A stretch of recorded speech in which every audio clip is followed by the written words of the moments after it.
Thanks very much. I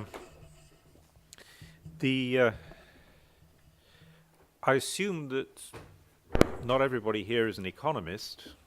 After all, it's social science, not economics conference, so I'm going to speak on sort of political economy issues, and I never use PowerPoint, so there's going to be no equations, no regressions or anything. Let me start with the... I wrote a book a couple of years ago called The Bottom Billion, which some of you may have come across. And the thesis of The Bottom Billion was that really we needed to rethink the challenge of poverty.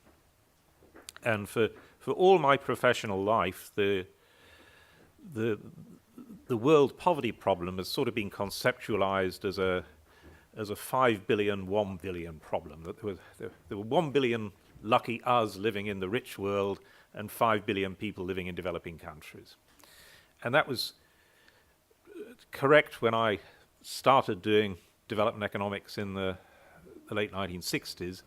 But it's a hopelessly inadequate view now, I think.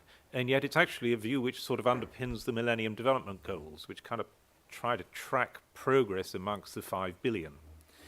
By the millennium, what had become, I think, apparent was that it was better to characterize the world not as a 5 billion, 1 billion world, but as a sort of 1 billion, 4 billion, 1 billion world, in which there was still the lucky billion at the top, but 4 billion people were living in countries that were converging on that lucky billion at rates without historical precedent.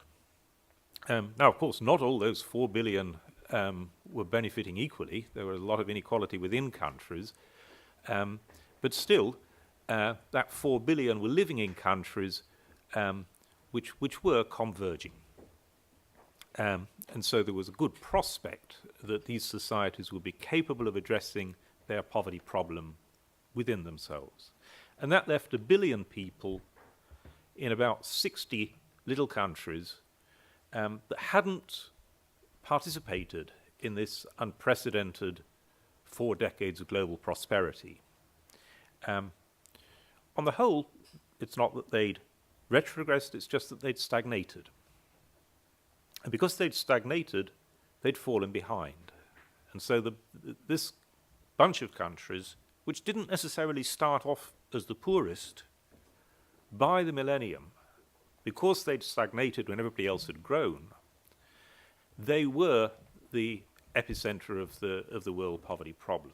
In fact, the gap between the average citizen of the bottom billion and the average citizen of the next 4 billion by the millennium was 5 to 1, and it was widening at 5% a year. It had been widening at 5% a year for the last 2 decades. Of course, there are still people equally poor in and out of these two groups, the 4 billion and the 1 billion. But there seemed to me to be a world of a difference between being poor in China and being poor in Chad. And that could be summed up in one word: hope. Not necessarily hope for oneself, but hope for one's children. That you could be a very poor family in China, but have a credible hope that your children would grow up into a set of opportunities which were broadly commensurate with modern global opportunities. Whereas if you were a poor family in Chad, you couldn't have that credible view for your children. And so this Millennium Development approach of goals approach of just sort of counting how many poor people there are year by year, wherever they might be, kind of, to me, missed the point. It pointed the problem at the wrong areas. The challenge of development had shrunk to this billion, but because that billion had been stuck for 40 years, it was evidently the hardest challenge, a much harder challenge than the challenge that had been overcome. So that was the problem statement of the bottom billion, and then the solution So the bottom billion tried to innovate both in terms of defining what the problem was and on how the international community could help to tackle it. And there the argument was that we needed to get much more serious in applying a whole range of policy instruments, that it wasn't just about aid. And again, the Millennium Development Goals managed to somehow not only broaden the problem of development far too wide to the full 5 billion, but it then narrowed the instrument set, far too restricted set of instruments, to basically more aid. I'm not against more aid, but I think aid is a relatively weak instrument compared to the instruments that the international community can deploy to tackle poverty. And the array of instruments, one way of revealing that is to say, how did the last time the rich world got serious about developing another region, what did it do? Because the argument is, we're not at the moment being serious about facing the problem. So what did the rich world do last time it got serious? Well, the last time the rich world got serious was a long time ago. It was 60 years ago.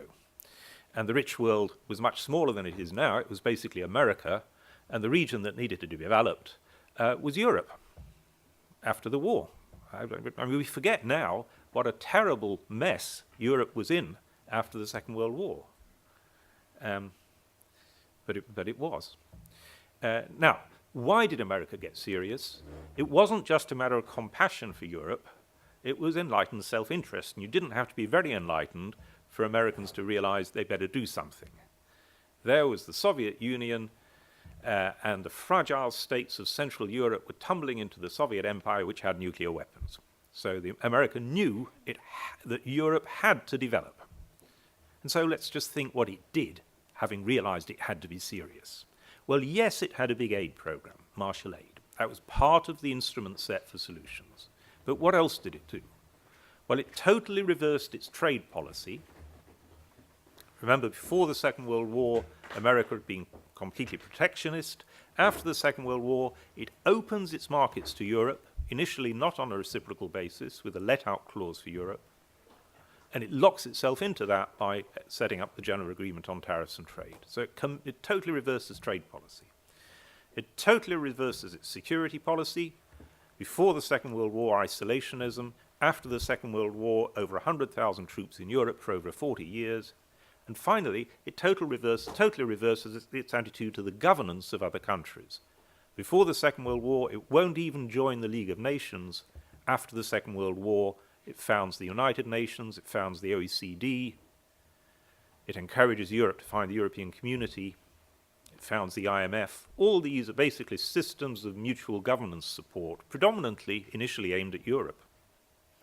World Bank is initially going to be called the International Bank for Reconstruction. Brackets in Europe. That's what it's set up for. So that range of policies is still the waterfront: aid, trade, security, and governance. Of course, the details of how they have to be deployed are very different, because the problem of the bottom billion, of getting the bottom billion to converge, is a much tougher problem than of rebuilding Europe. And I should say, just before I move on, that the challenge is not poverty reduction.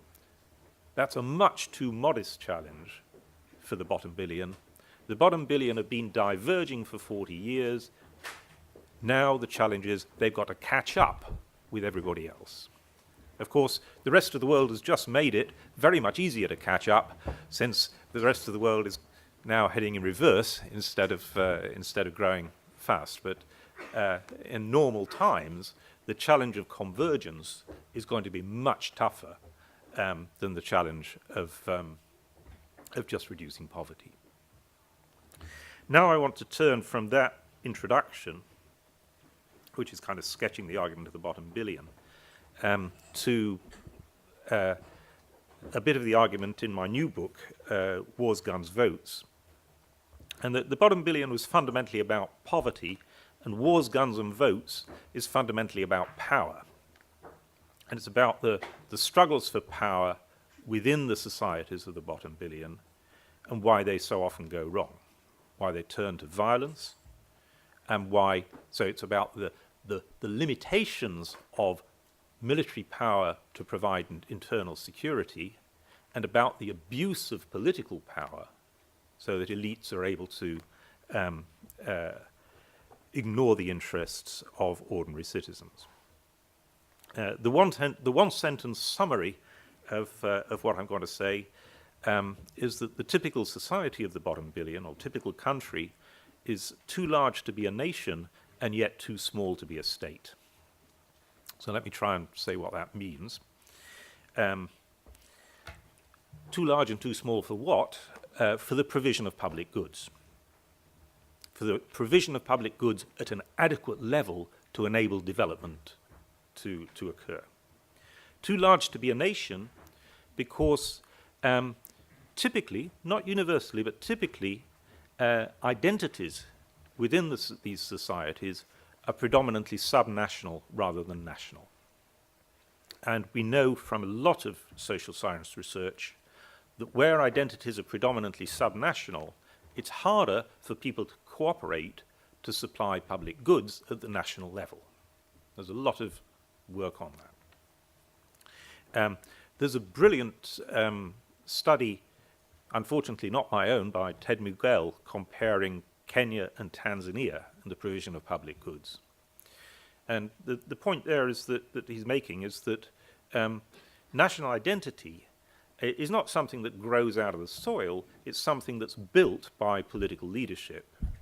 But usually in the bottom billion, we haven't had good political leadership that's built a common identity. Rather, political leadership has exploited subnational differences. You see this very sharply in the difference between Kenya and Tanzania. Tanzania, Nyerere, a great political leader, a rotten economist, but a great leader, and he built a common identity. And 40 years on, that shows because in this study, in regions of Tanzania that were ethnically diverse, people were as able to cooperate to supply public goods as in regions that were ethnically homogeneous. Across the border in Kenya, 40 years of ethnically divisive politics, which we just saw blow up most spectacularly a year ago. But that same study, in Kenya, areas that were ethnically homogeneous could supply public goods as well as in Tanzania, but areas that were ethnically diverse, public goods provision collapsed.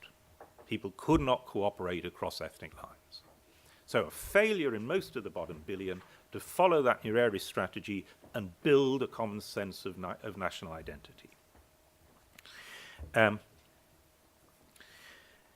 So that's too large to be nations, too small to be states. Too small to be states because the provision of public goods is an economic activity subject to powerful scale economies. That's in scale economies of provision are intrinsic to public goods provision. And unfortunately, the states of the bottom billion, the countries of the bottom billion as economies are absolutely tiny. Even in terms of population, they're usually pretty small. This is 60 countries with a total of only 1 billion people. But as economic entities, they're tiny. Typical country of the bottom billion will have a smaller economy by far than the average US state, smaller than Luxembourg, the smallest state in Europe. So, because they're too large, because they're too small to be able to reap the scale economies of public goods, that amplifies the problems of being unable to cooperate to supply public goods. Too large to be nations, yet too small to be states. Now, there's 3 areas that I'm going to discuss, and I'm going to have to be quick about it, where this really impacts the provision of public goods. One is going to be just basic services. One is going to be security, which for economists, security is the classic public good. And the final one is going to be accountability, which is a public good, but it's not one that we recognize very often as a public good. So basic services, security, and accountability. Basic services, that's what the work of Ted Miguel was sort of about. It's this inability to cooperate to provide public goods, inability to reap scale economies. I'm going to I'll move to security, and then I'll look at what the international community can do to help in a little bit. So security, that's the classic public good, and the way it was supplied by the now developed countries, security was so fundamental that in fact the very notion of the state is endogenous to the solution to providing security. So you start, for the classic account of state formation in Europe, which is the historian Charles Tilly, is of proto-states struggling against each other, military competition between them. As they have military competition, there's a Darwinian process of selection in which the militarily stronger swallow up the militarily weaker. And what determines whether you're militarily strong, whether you can raise tax? How do you raise tax? You have to concede an element of accountability. And so the process of state formation in Europe, as proto-states crunched down into a few states that solve the security problem, and that's the best single example of that is Germany, which crunches down from over 350 states to one state over the course of a few hundred years. So the classic process of state formation solves the problem of provision of the public good of security, because that's what the state is. If the states that don't do that just don't survive. Now, of course, the states of the bottom billion haven't come out of any sort of Darwinian process. They're just lines on maps. And the way the lines are drawn on the maps compounds this problem of too large to be nations, yet too small to be states. And so they're not able to reap the very strong scale economies which are present in the provision of security. Now that can potentially show up as either internal insecurity or external insecurity, but usually in the bottom billion it's shown up as internal insecurity. The internal insecurity problem was compounded by the fact that the instrument, there are two security threats internally. One is from rebellion and the other is from the coup d'etat. And the solution to the threat of rebellion compounds the threat of the coup d'etat. Now, historically, certainly in Africa, there have been many more coups d'etat than rebellions. And so presidents are much more frightened of a coup d'etat than they are of a rebellion. And the solution to a coup d'etat, to the threat of a coup d'etat, is to weaken your military. Obviously, the solution to the threat of rebellion is to strengthen your military. So here's the dilemma.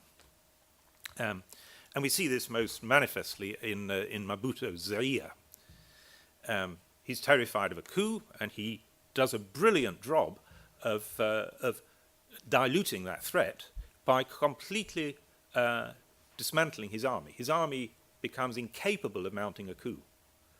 But by the same token, it's incapable of protecting him from either internal rebellion or external rebellion. So this, you just have to look at a map. Tiny little Rwanda manages to invade enormous Zaire without effective military opposition, because Mobutu has done such a brilliant job of defending against a coup d'etat.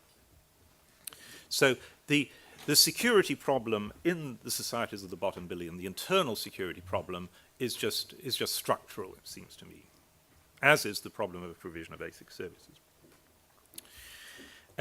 Final problem before I turn to solutions is the public good of accountability.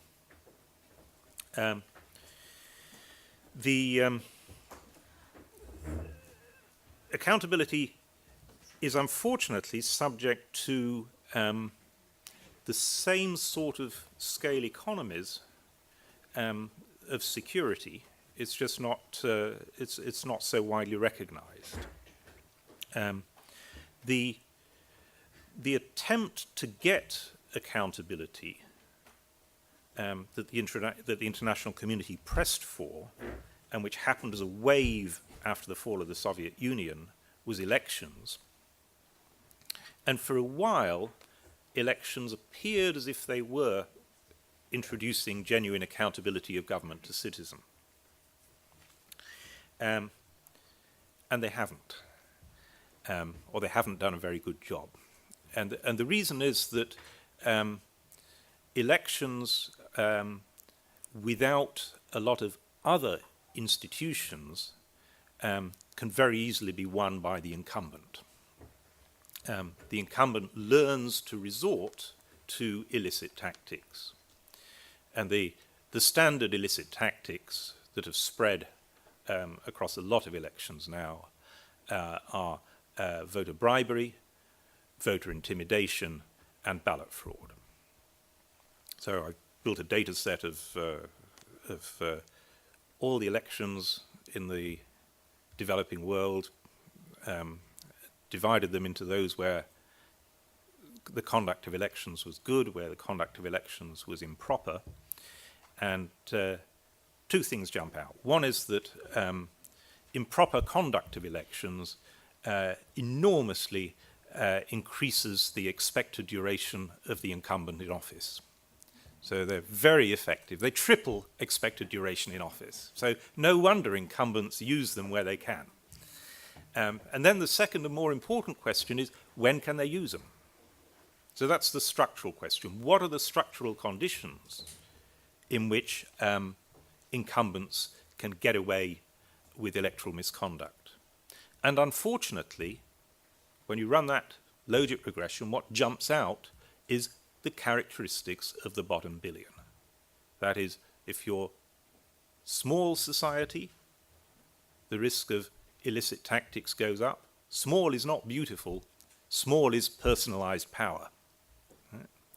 If you're poor, so low-income society, the risk of illicit tactics goes up.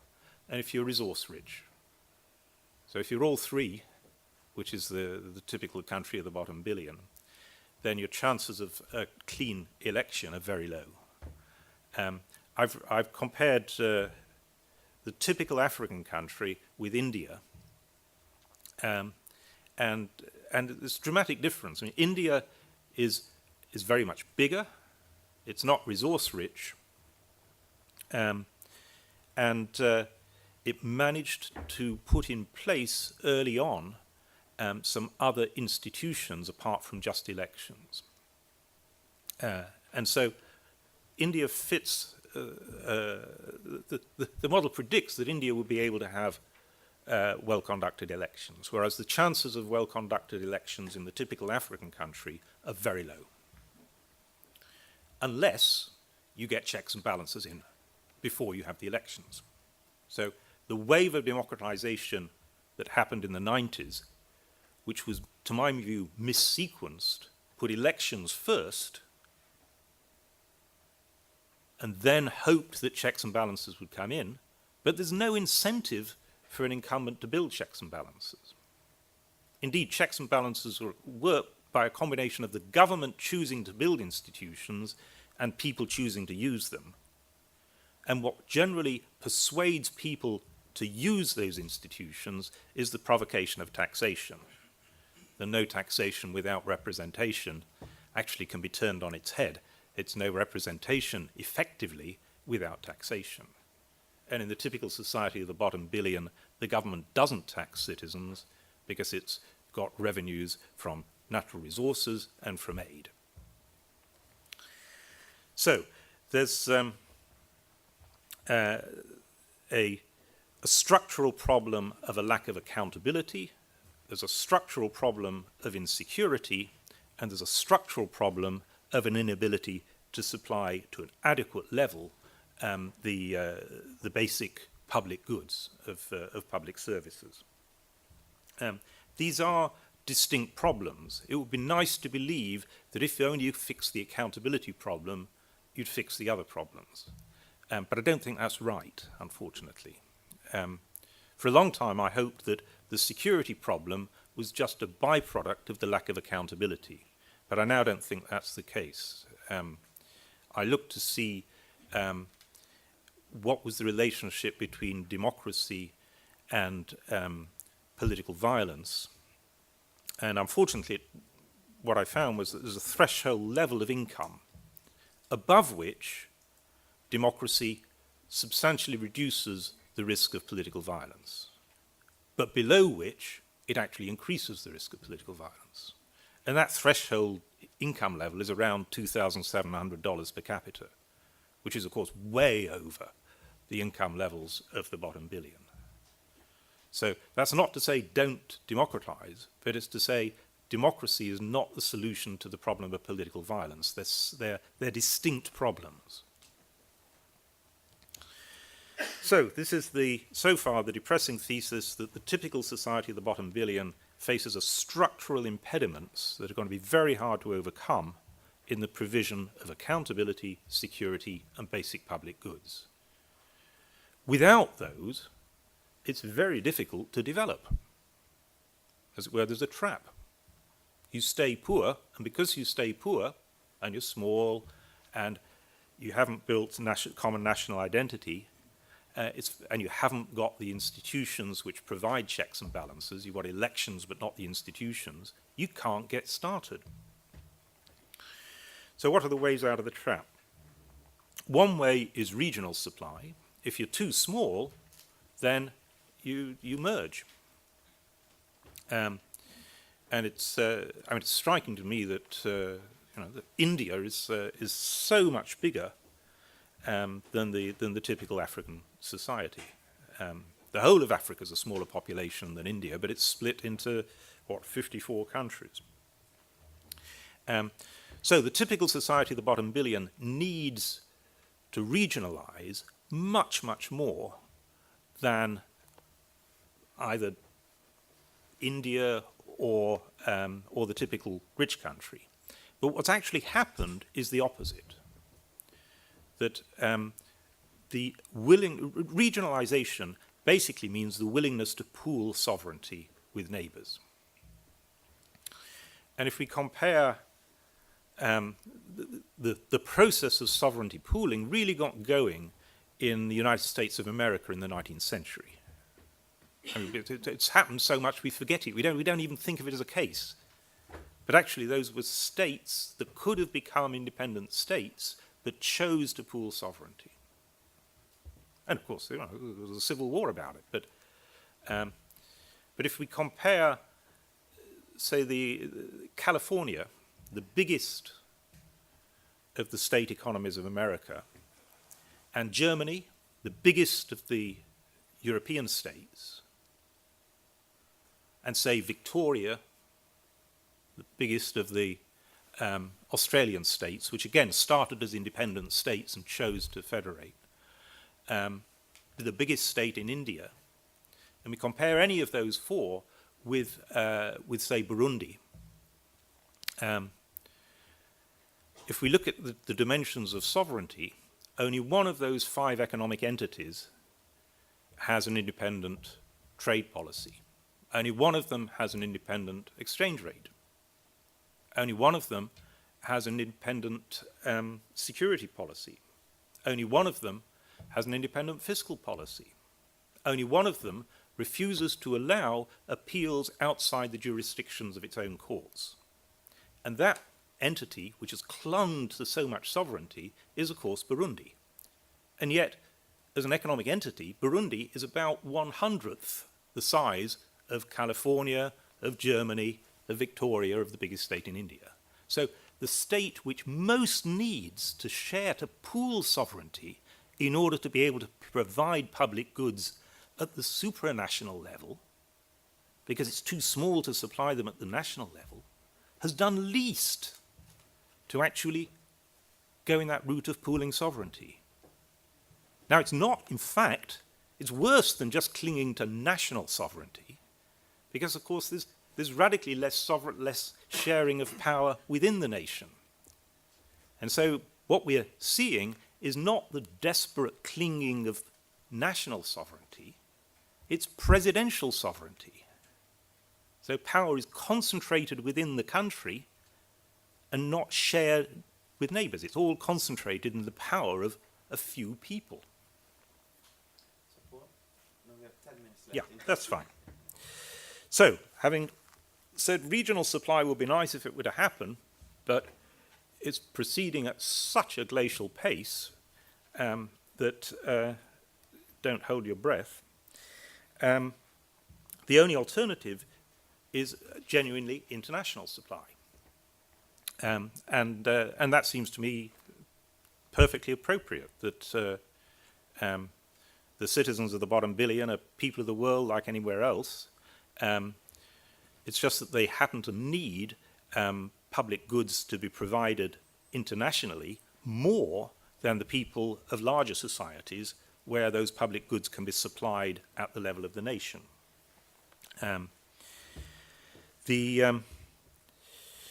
So I'll just skip through three types of provision very quickly. One is basic services, health and education, that sort of thing. The way that the international community could enormously improve provision is to encourage countries to rethink the architecture of supply. And I know Kalle is going to talk next about the Scandinavian model, but I think the Scandinavian model has been the curse of the bottom billion. It's not just the Scandinavian model, it's also the British and the French model of public service provision done through monopoly ministries. A monopoly ministry of health doing everything, a monopoly ministry of education doing everything. And this just has not worked. What the international community has actually done, it pays lip service to that approach, but then seeing that it doesn't work, it does a total bypass of the state and funds NGOs. And so we get actually a public discourse which is genuflecting to building a strong state modelled on Scandinavia of the 1950s, and a practice of a total bypass of the state, just give the money to the NGOs and let them do it. And neither of these are any good, it seems to me. So I advocate a system called independent service authorities, which is basically to split the monopoly functions of the state into three, leave the planning functions with the ministries, so the ministries set policy, let delivery on the ground be whatever works, whatever's there and works and can be built up, whether it's churches, local government, local communities, NGOs, whatever, all of it. But then in between the planning function of the ministry and the multiple provision on the ground, you have an agency, a public agency, but independent of the civil service, taken out of the civil service, an independent service authority, into which the donors put money. And what does the agency do? It contracts with the retail providers and it monitors their performance. And the donors can be in that kitchen, they can be part of the board of the agency. And that way you can scale up provision without doing a bypass of the state, because the agency can be a public agency, a state agency. So that's for basic services. 2 minutes on security, 2 minutes on accountability, and then I'll stop. 2 minutes on security. This is in some ways the least controversial area because it's already happening. There's well over 100,000 United Nations peacekeeping troops in the societies of the bottom billion keeping the peace. I've just been working in Haiti with the government trying to devise an economic plan to build on the opportunity created by 9,000 Brazilian peacekeepers. And that example shows that the peacekeepers don't have to be the old colonial powers. Global prosperity has turned a lot of countries that 40 years ago were part of the developing world into part of the solution. So Brazil, seeing that Haiti is stagnating, is fragile, has desperate security problems, has provided the peace, very welcome it's been too, with these peacekeepers. I've recently tried to do first an analysis on whether peacekeeping is effective. Does it bring the risks of political violence down? And it does. In post-conflict societies, it's the one policy instrument which really significantly brings risks down during that first dangerous decade. So it works. Political quick fixes during that decade, such as hold elections, actually increase the risks of further conflict rather than reduce them, unfortunately. So that, as far as I can find statistically, there are no quick political fixes in these post-conflict situations, but international peacekeeping does enable the peace to be maintained, creating an opportunity for the economy to grow. And economic growth is the longer-term exit strategy that builds the peace. So, peacekeeping works. It also turns out, as far as I can see, to be cost-effective. I've got the data on how much the United Nations spends, and the relative to the costs of conflict, peacekeeping is good value for money. But at the moment, it's very odd that it's treated in a completely separate financial pot from aid. So the international community is spending one set of money on, say, post-conflict financial aid, one set of money on peacekeeping, and these two are never compared. What I would like to see is that peacekeeping should be recognized as a legitimate use of development assistance. The UN target of 0.7 should be correspondingly increased to about 0.75% of GDP instead of 0.7. And that would force development agencies to actually compare whether they were getting better value spending money on peacekeeping or better value by giving money as aid. And sometimes it will be one, sometimes it will be the other. But at the moment, they're just separate pots of money and there's no system for reallocating between them. My final area is international help for accountability. And this is the most difficult, I think. In the last year, just in Africa, there have been 4 successful military coups d'etat. 4 presidents toppled by coup d'etat. 2 of those were democratically elected governments that were ousted by their own militaries. And what happened? Well, the African Union condemned them and refused to recognize the regimes. It won't invite the regimes to its meetings, but that's it. Nothing happened, basically. And so what I would like to see is the use of international military force to try and guarantee the security of democratically elected governments. Conditional, of course, upon those democratically elected governments being elected in elections that were verified as free and fair. We already have, for many years, supervised elections and declared whether they're free and fair. It's just that those declarations have not been linked to any consequence. And so, when a government is ousted by its military, even if it was elected freely and fairly, nothing happens. It's way within the military capacities, both of the region and of the broader international community, to discourage these coups d'etat by providing a military guarantee. So that's the... Thank you. Thank you.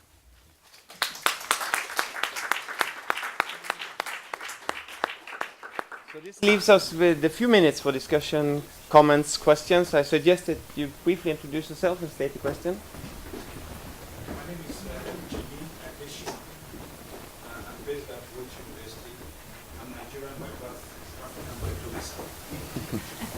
I say that because, look, I don't think we need to be polite here. You don't mind me. You started off somewhere along the line saying one-store security was the problem, but you don't now think it is. Sorry, you said somewhere in your presentation about how you one-store security problem was the, but then now you don't think it is. But in that same period, you based your policy advice to international organizations, national something, on the basis of what was a very faulty knowledge of the environment.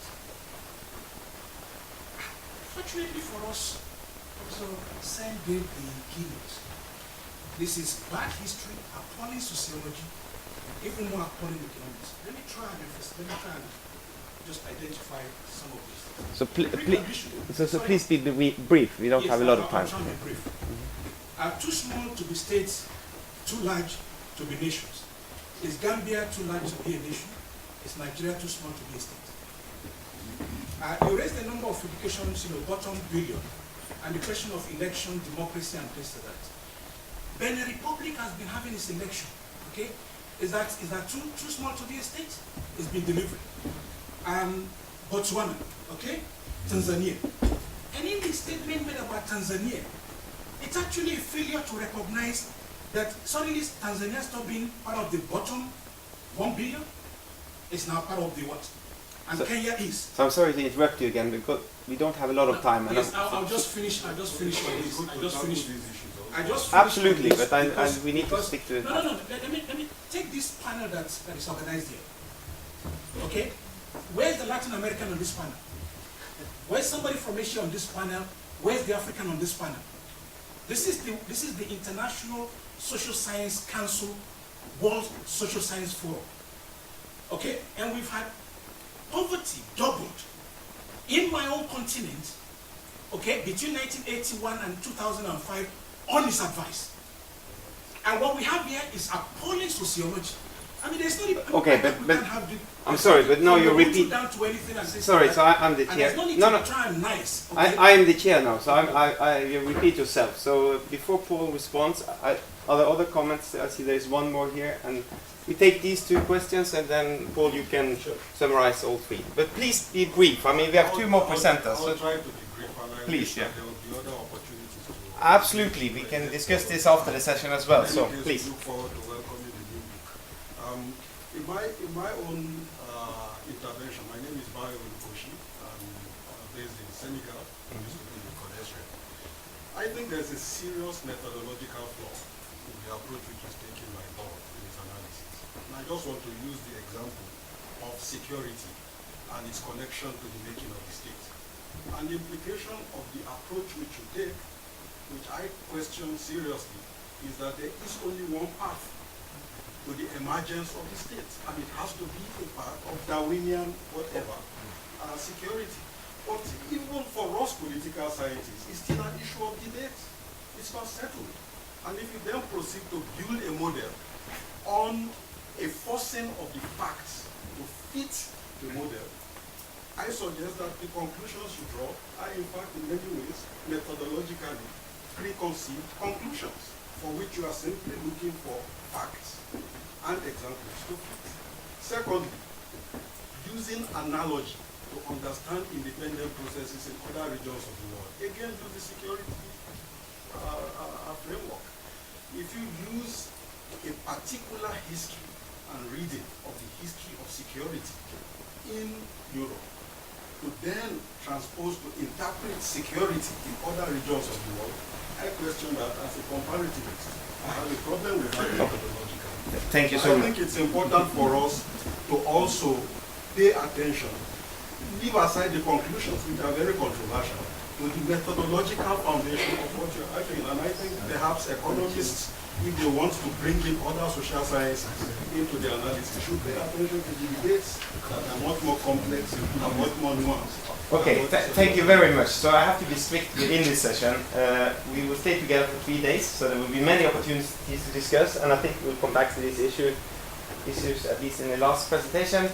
I was saying this will be the final question, so again, please be brief. This will be a very short question. Fred Gold from the International Development Research Center in Canada. Should we abolish development agencies and reallocate the resources to, for example, training and peacekeeping? If you don't Okay, mind, so if you don't mind, my question Well, is no, very actually- short. actually I mind, because I mean I'm running out of time, so I'm very sorry for that. But we will have to discuss it afterwards. I give Paul the floor, and you can provide comments or answers to these. Yeah, Questions first of all, again. nothing I said implied that. No, but it did imply that you should be thinking about that allocation between the pots. And at the moment, no government is. They're just completely separate budget process. Now,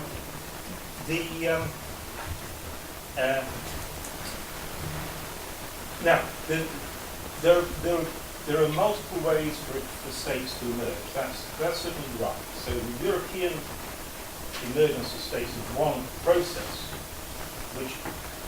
so the Darwinian process is not the only way. But the peculiarity of the decolonization process was that it didn't produce it were organic states. It produced states that were manifestly just sort of rapid creations. So Paul, I can only give you 1 more minute, so you have to speed up and. Okay, so it's a legitimate question to say, are these states which are very different from most other states? One difference is that they're much smaller, not Nigeria, not in population. Right? In economic terms, Nigeria is still not very big, but in population, Nigeria is most unusual relative to the other bottom two. You know, it's far, far bigger than the typical African state. So it's not a good example of the limited scale. Gambia is much better. Gambia really does have it's so small. It's very hard to think of these tiny entities being able to supply public goods efficiently. And so that's a sensible question to pose. And you shouldn't get upset about a social scientist posing it. Right? It doesn't matter whether I'm African or whatever. I'm just posing a question about the provision of public goods in very small, poor states. That they're not able to reach scale economies at the level of the nation and haven't attempted to pool their sovereignty to supply them at a larger level. And Okay. that's prima facie a problem. Thank you. So I think it was a wise choice not to provide long introductions, because I see we needed time. In total, we have 40 minutes for each presentation, which means if the presenter spends 35, 36, we only have 4 minutes. The next presenter is Kalemone, University of Oslo. So please. Oh.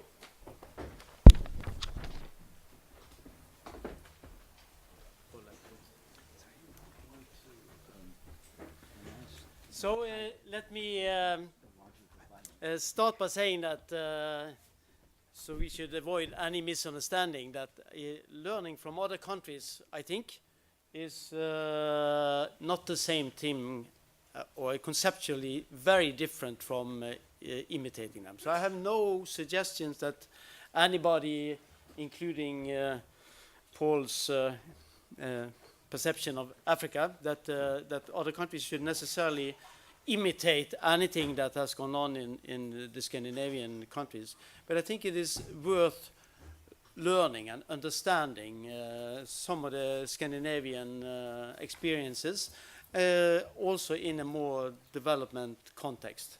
And my presentation is going to go from the more abstract to the more concrete observations, and I will start rather abstract. But let me just say one thing that is sort of related to what Paul said about smallness.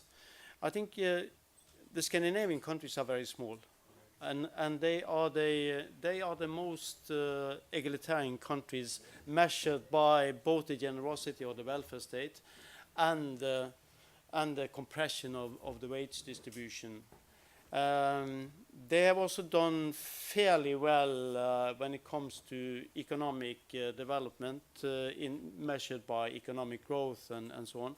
So I think the generality of the proposition this at least is a small counterexample of that at small states can get things correct, maybe.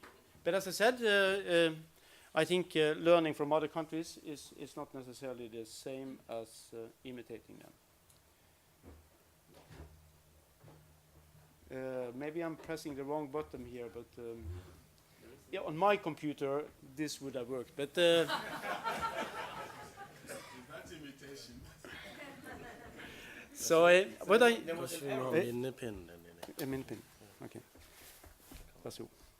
So let me start by the first thing I would discuss that will be on the first slide is the two how should you say, the two different views that have been held in Europe, at least, whether development needs capitalist dynamics or whether good development requires more social provision, more, I would say that of the latter type of development. I had a good name for it if my helper here can find it on the computer. So it had to be read by Adobe, otherwise it doesn't work.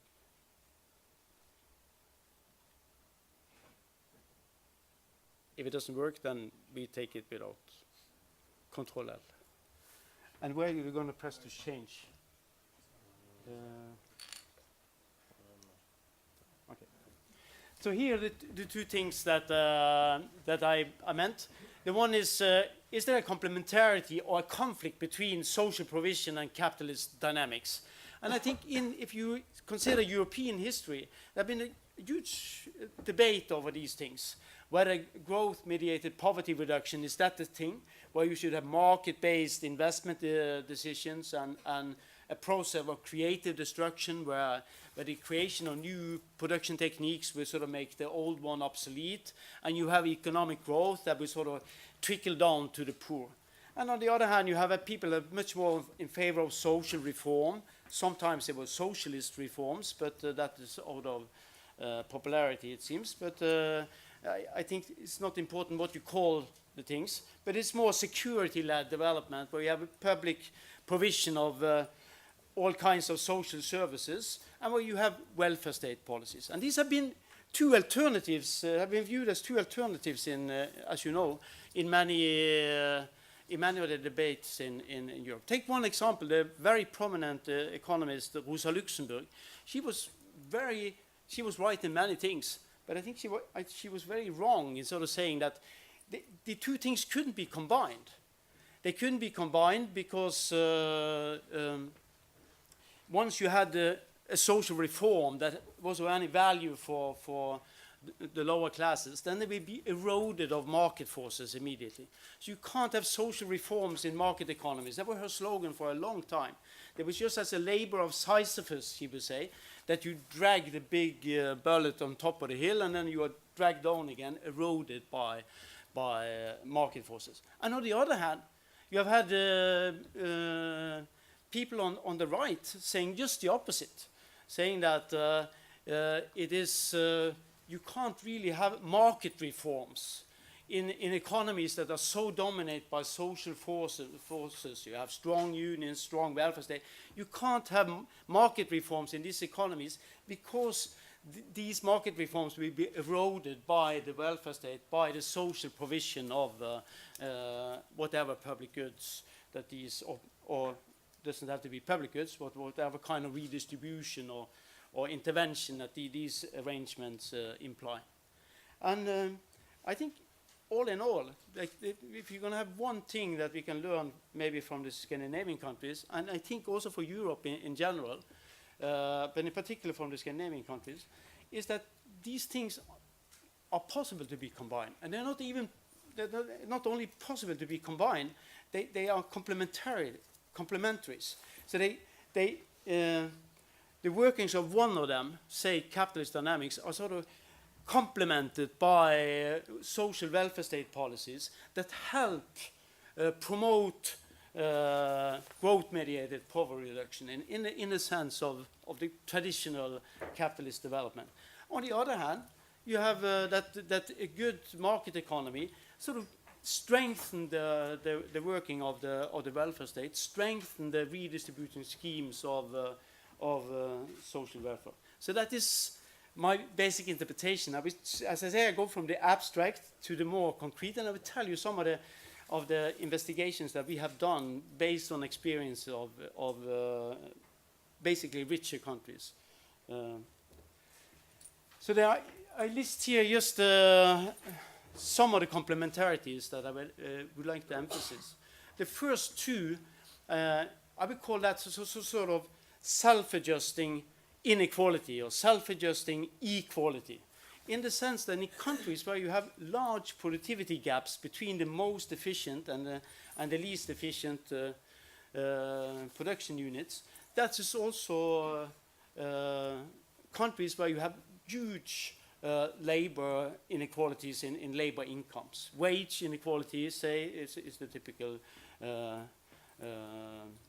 So these things go together. When you have large productivity gaps, they produce large inequalities in labor incomes. And inequality in labor incomes, on the other hand, also induces inefficient technologies to be used because they can be profitably applied because people accept to work for low pay. So there are two sides of the same thing. I call them sort of self-adjusting or self-calibration of inequality, that are two things of the same mechanism, in a sense. The other one is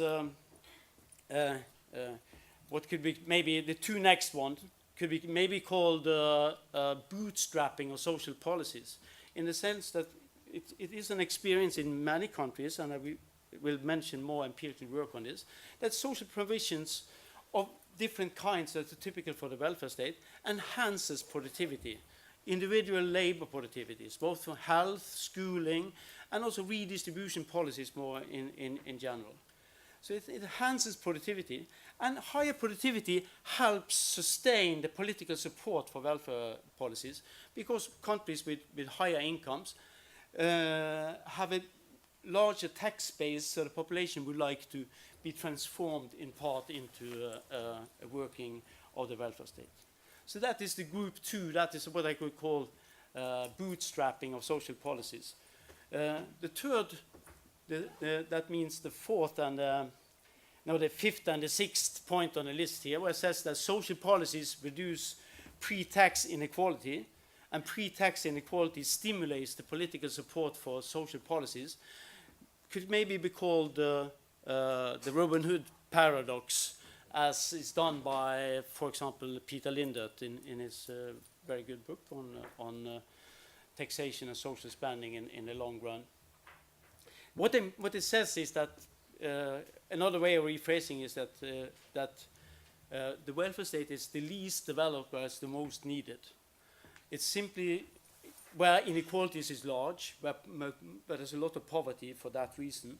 There you typically find that the welfare state is the least developed. And it is in the countries that compress incomes by other means than the welfare state itself that have large support for welfare spending. Typical example are European countries, and the most typical example in Europe is the Scandinavian countries. That has the most generous welfare spending as measured by the performance of the welfare state, not only by the spending data. Otherwise, you would easily end up saying that those countries with the most unemployment have very generous welfare states, which they not necessarily have. So let me continue here. I will show you a very simple mechanism, and since this is interdisciplinary, then I think the best thing is to show you some math that economists use. I think that is for the integrated social sciences, and there will be little of it, and it will be accompanied by words that I hope those who are not fully integrated yet can understand. So think about this. If you don't like it, think about it as a list that reminds me about the mechanism. But I would like you to show you some simple mechanism, very abstract. Then I show you some result of that. I say this leads to this, and then I say how this should be interpreted in the light of the Scandinavian experience. And we talk the rest of the time about that after I demonstrate some very abstract thing. So I think about development and underdevelopment. Take development first as a process of creative destruction, where new productivity, new techniques come in as just new, embodied in new capital equipment, in new methods in agriculture, whatever it is. And they last for a certain while. If it lasts for a very long while, then you will have, at the same time, you will have both very modern and very backward technology in use. And these economies will typically be economies with huge inequalities, where you both have very modern, you have both cell phones and very backward technology in other sectors. I would think about, so this is what I would say is the productivity of a vintage, productivity of a mode of production, in a sense. The other thing is that the other thing that will affect productivity of each production unit here is welfare spending, schooling, health policies, and all these things that you are associated with public provision of social policies. So it won't be much of this, but a little. So the first formula, I just write up that when somebody invests in new technologies, there's normally associated fixed cost with these investments. So to support these fixed costs, you have to have a high enough profitability of these units. Otherwise, nobody would invest. Otherwise, nobody would take the effort to develop these new things. So the expected lifetime of this is represented with a theta here. And I also write up that wages, in a very simple way, is associated with the productivity of each vintage or each mode of production, if you like to use these words. So that means that the wages of those who are working with equipment of vintage T in period S, that is the going wage plus a premium that are associated with the local productivity of that mode. And what the Scandinavians did from the 30s and onwards was to take that out of the local competition, sort of reduce the implications of this, how you say, market-based determination of pay, and lift it over into collective decision-making. But I know I'm going to just show you something that I can use to motivate that. Then I put this into a very simple competitive mechanism, in the sense that I let new entries just, they are led by animal spirits, in the sense that they have an urge to act, as Keynes say, and they invest as long as it is profitable for them to do so, but they stop, they don't overinvest, at least not in every period. So that means that they take the opportunities that exist, but they invest. But when they are investing, the investment cost increases for each vintage. So they stop when they're sort of on the margin. If they expand with one more production unit, they don't want to do it. And there's, of course, an exit, as I said, that old units in the process of creative destruction, old units become obsolete. They are not profitable anymore. And the degree to which these become non-profitable, or the speed that this happened with, depends very much of how fast the modernization goes on in the economy. So an economy that's very stagnant, that will have these backward technologies for a very long time. The process of creative destruction won't help, because what I would call the fatness of each vintage is too small. It's too lean. If any, maybe they don't invest at all, and of course then you don't get any development in itself. So this say that the exit of old units, that's determined by if they can't pay the going wage in other parts of the economy, well then it's obsolete and it's not longer profitable. So using these two things here, and for the presentation today, I'm going to do some very simplifying assumptions, namely that I'm considering comparing steady states, just to quickly move to the main point. So that means that everything moves along in this process of creative destruction. It moves in the same path. And that means it's basically all the adjustment or convergence to this path, I neglect that. I'm comparing the different.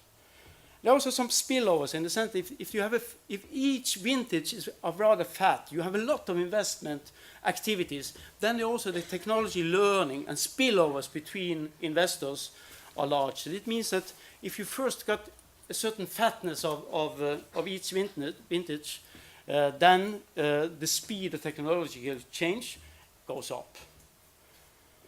I also say that I sort of discipline the discussion here on something that I call constant employment. You can think about it as full employment, but that means that those who are really at the bottom here, they are applying very, very awkward or very backward technologies. If you think about, say, a typical society that is Latin American society, for example, that they will be many people think about them as unemployed, but if there is no social provision for them, they are basically using very backward technologies, whatever it is.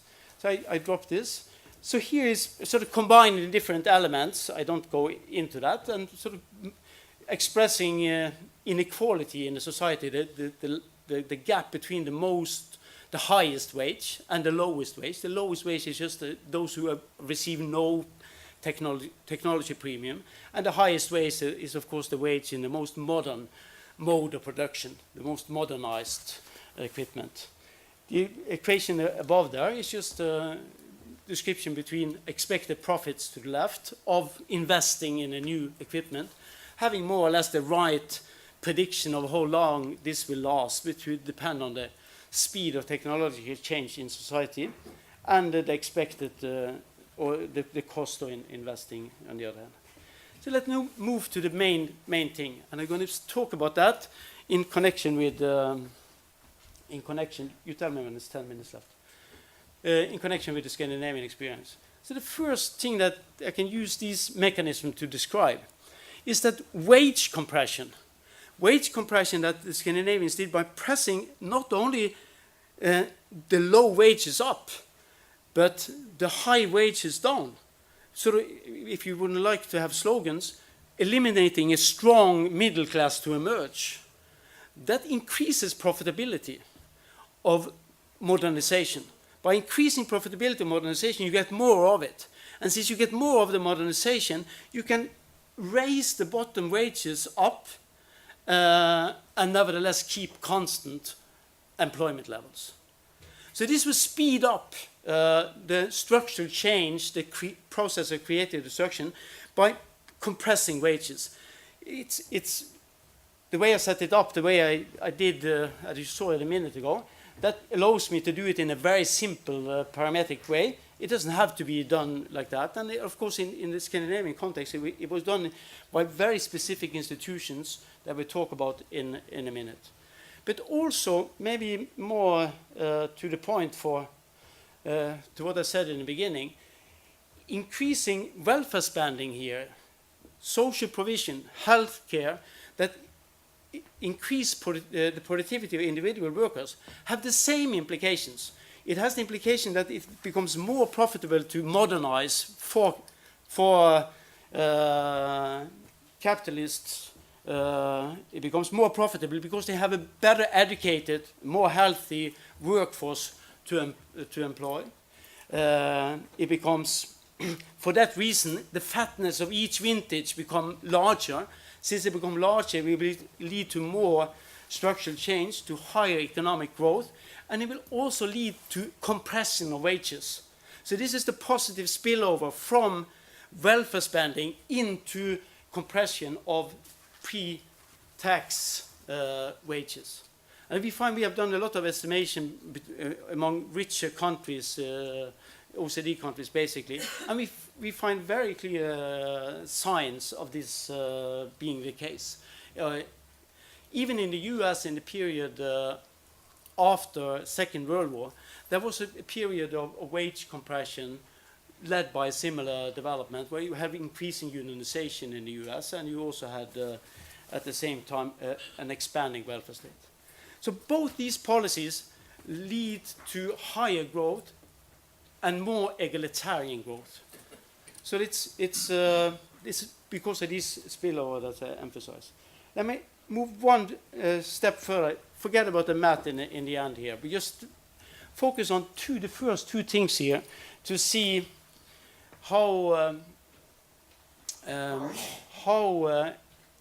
these things can be politically sustained.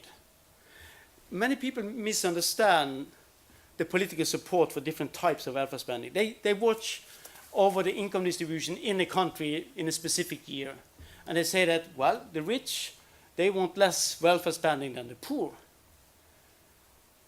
But you argue that the second thing, when the poor becomes richer, they want more welfare spending. That seems to contradict the first thing. But that is that isn't the case. And the reason for that is that it's very different when you have social positions in society and you increase the income in the lower position in society. That has very different political effects than compared to moving people from one class to another, from one group to another in society. And that is the first thing. The rich want less welfare spending than the poor. That's taking the individual and move the person from group to group, from class to class in society. The further up she comes, the less, and if she has a typical behavior of that class or group, the less welfare spending she would have.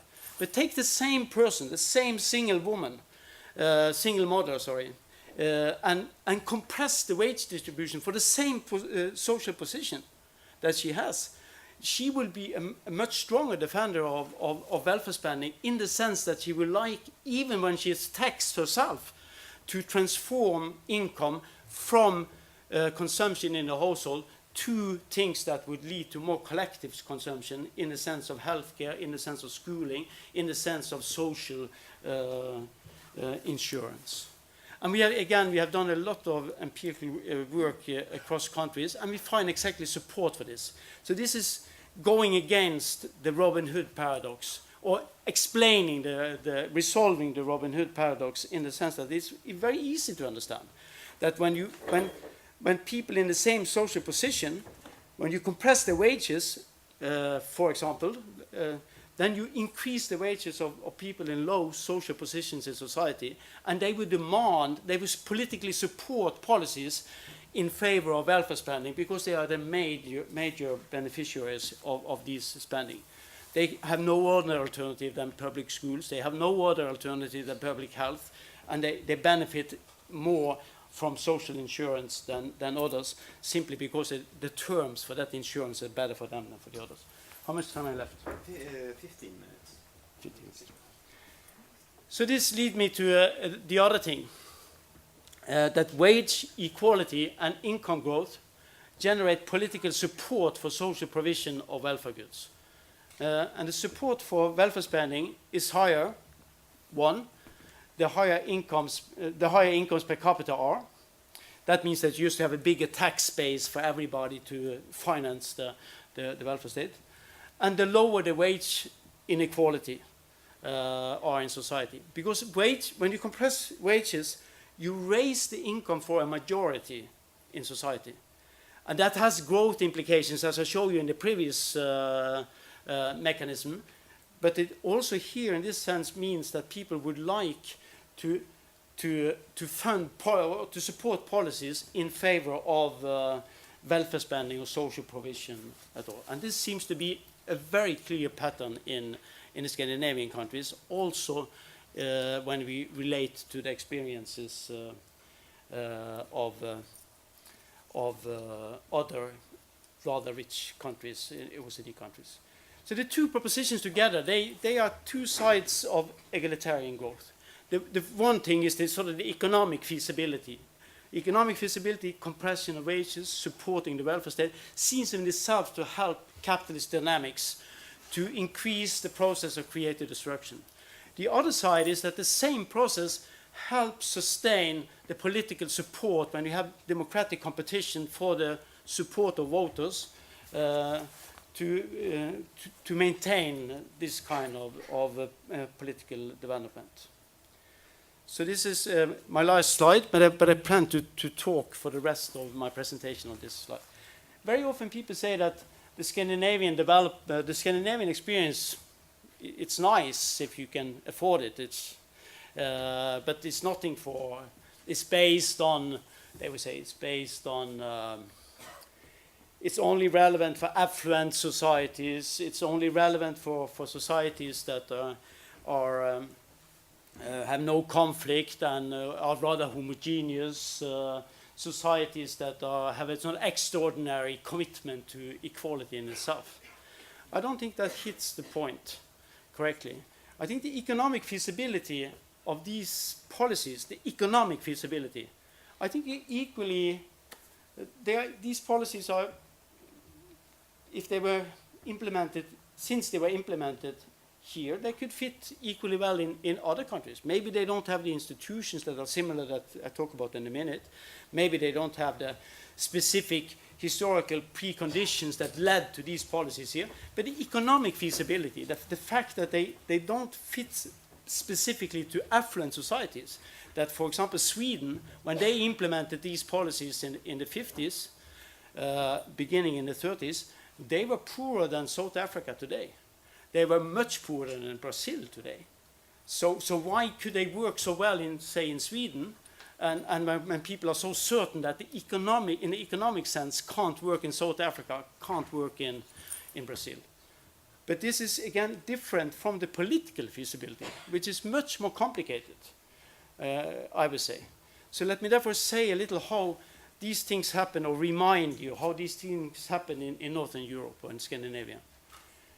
I think the basic thing in Scandinavia, at least in Norway and in Sweden, that was that in the 30s, it was just like we had increasing globalization. The crisis in the 30s were felt as global forces today, in a sense, because exporting industries felt more competition in world markets. Since they felt more competition in the world markets, they had difficulty in selling what they had produced. Workers there had to take a cut in pay. And when they cut the pay, they were very eager that other unions in the economy, that they should raise their pay, which meant higher living costs for those who worked in the exporting industries. The strongest unions were in the exporting industries. There was metal unions, they were called, Jern og Metall in Norwegian, and it was very parallel in Sweden and in Norway. So what they did, they said, well, we have to take a cut, so we force you, the rest of you guys, to be in line with us. And that meant that they had tried to get national agreements on wage negotiations. And it was led by the conditions in the world market that should sort of be shared in the working population in the two countries. Okay. Yeah. 10 now, Okay. including the description. Okay. So that was the first step, and then after the war, this laid the foundation for what was called solidaristic wage bargaining in the two countries. That was institutionalized first in Sweden and next in Norway with the same name in the end of the 50s, which meant that you had wage negotiations throughout the entire nation, each negotiation in each of the countries separately, of course, but in a very parallel mood. And in these wage negotiations, you really did what I just described. You compress wages because you needed a principle to explain to people who said that, well, this is how we have agreed to bargain the wages. So you became accountable for the wage distribution in a way that market-oriented behavior would never be. And it's very difficult to explain to whoever it is that you have voted for a very unfair wage distribution. So the implication it had, that you compress wages both from the bottom and from the top. And you had a development that I try to describe here, where it is induced modernization, it induced innovation, because it became very particularly profitable for modern firms to invest, because they now had to pay lower wages than they otherwise would have done, just as I tried to describe or sketched out in the theoretical part of this presentation. This central negotiation of wages in the two countries had many implications. The most clearly, most easily seen was that strikes and lockouts became almost eliminated from wage negotiations. Sweden and Norway had a world record in strikes and lockouts between the wars, measured by lost working days. After the war, the two countries had a world record in no strikes and no lockouts. Part of the reason was that they installed what was called a peace clause in the wage negotiations, that after the wages have been negotiated on the national level, then you couldn't use strikes and lockouts at the local level. We were allowed to use it on the central level, but these organizations internalized more of the macroeconomic effects, since they had representatives throughout the economy. So they used it very rarely. The other thing is that you got all kinds of strange coalitions. Some coalitions became employers, workers, against sort of unions that would like to break out from the central negotiations. So the egalitarian pattern in itself create new coalitions in economic and social development of the countries. I think we're seeing this in other European countries as well, but they were very easily seen in Scandinavia. And it stabilized the system in the sense that it was very difficult to break out, because then you can be threatened from the employers with a lockout. A union that would like to go by its own, independently, get its market value, so to speak, they was threatened by lockout by the employers. So the employers' acts here were very important to stabilize. And the most important third thing is that this process fueled welfare spending. So welfare spending increased in this period, both in Sweden, Norway, and also in Denmark equally much. And there are other European experiences that are very similar to Scandinavia. So there's not the 0-1 difference in Europe, of course, but let us just concentrate on Scandinavia. So it fueled that welfare spending. And all in all today, as you know, we have had a compression of wages that are record high. We are now the lowest wage inequality in the world, for good and bad.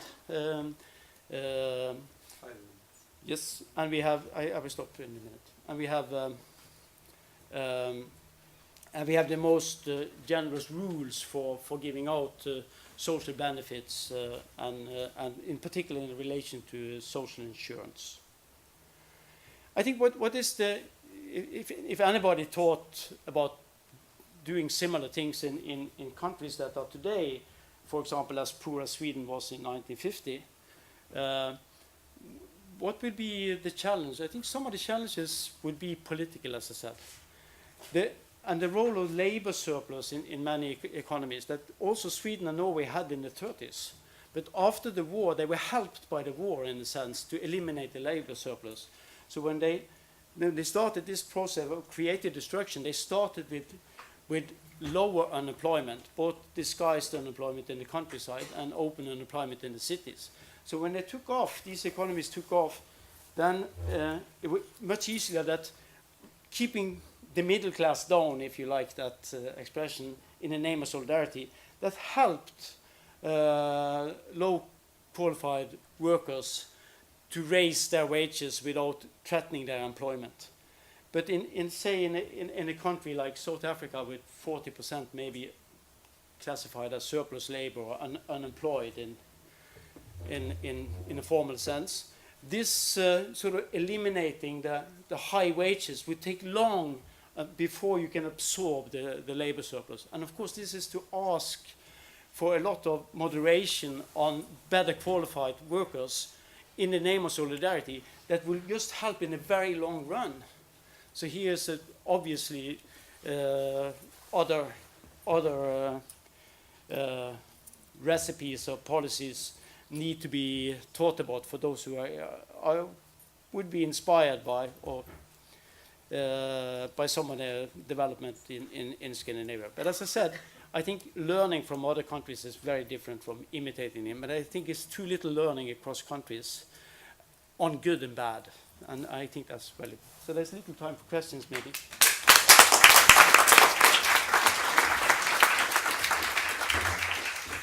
So we don't have a lot of time, but we can take a few questions. So, Asun? Very good, Jay. Asun Sinclair, University of Oregon Department of Sociology. And Kalle, I'm not going. Thank you very much for your presentation. I'm not going to challenge what you said, but I want to add 3 points that I think are very important in order to talk about the Scandinavian experience. The first is that the overall project was also complemented by an enormous amount of effort on non-economic social science and on non-economic issues, like, for instance, social policy. It was not only, although it is of crucial importance, this economic policy that you have elaborated, it's also very important that at the same time, the social policies were also being created. It was not because, when I listen to you now, I think that maybe some people might misunderstand that historically we first had these economic policies and then came the sort of social policy behind and trading. That was not the case, and it's very important to say that this is it. There was also a type of social research, a lot of debate, a focus on the middle classes, and my last point is that I think it's very important to remark and to clarify that the notion of egalitarian society was intrinsic, a good on its own, and it's not only an instrumental issue that if we want an egalitarian society because then it's going to give us that. And these normative fundaments were extremely helpful in bringing towards the political feasibility aspect that I think is also important for the lessons, if there is any, to the rest of the world. So, Kalle, thank you.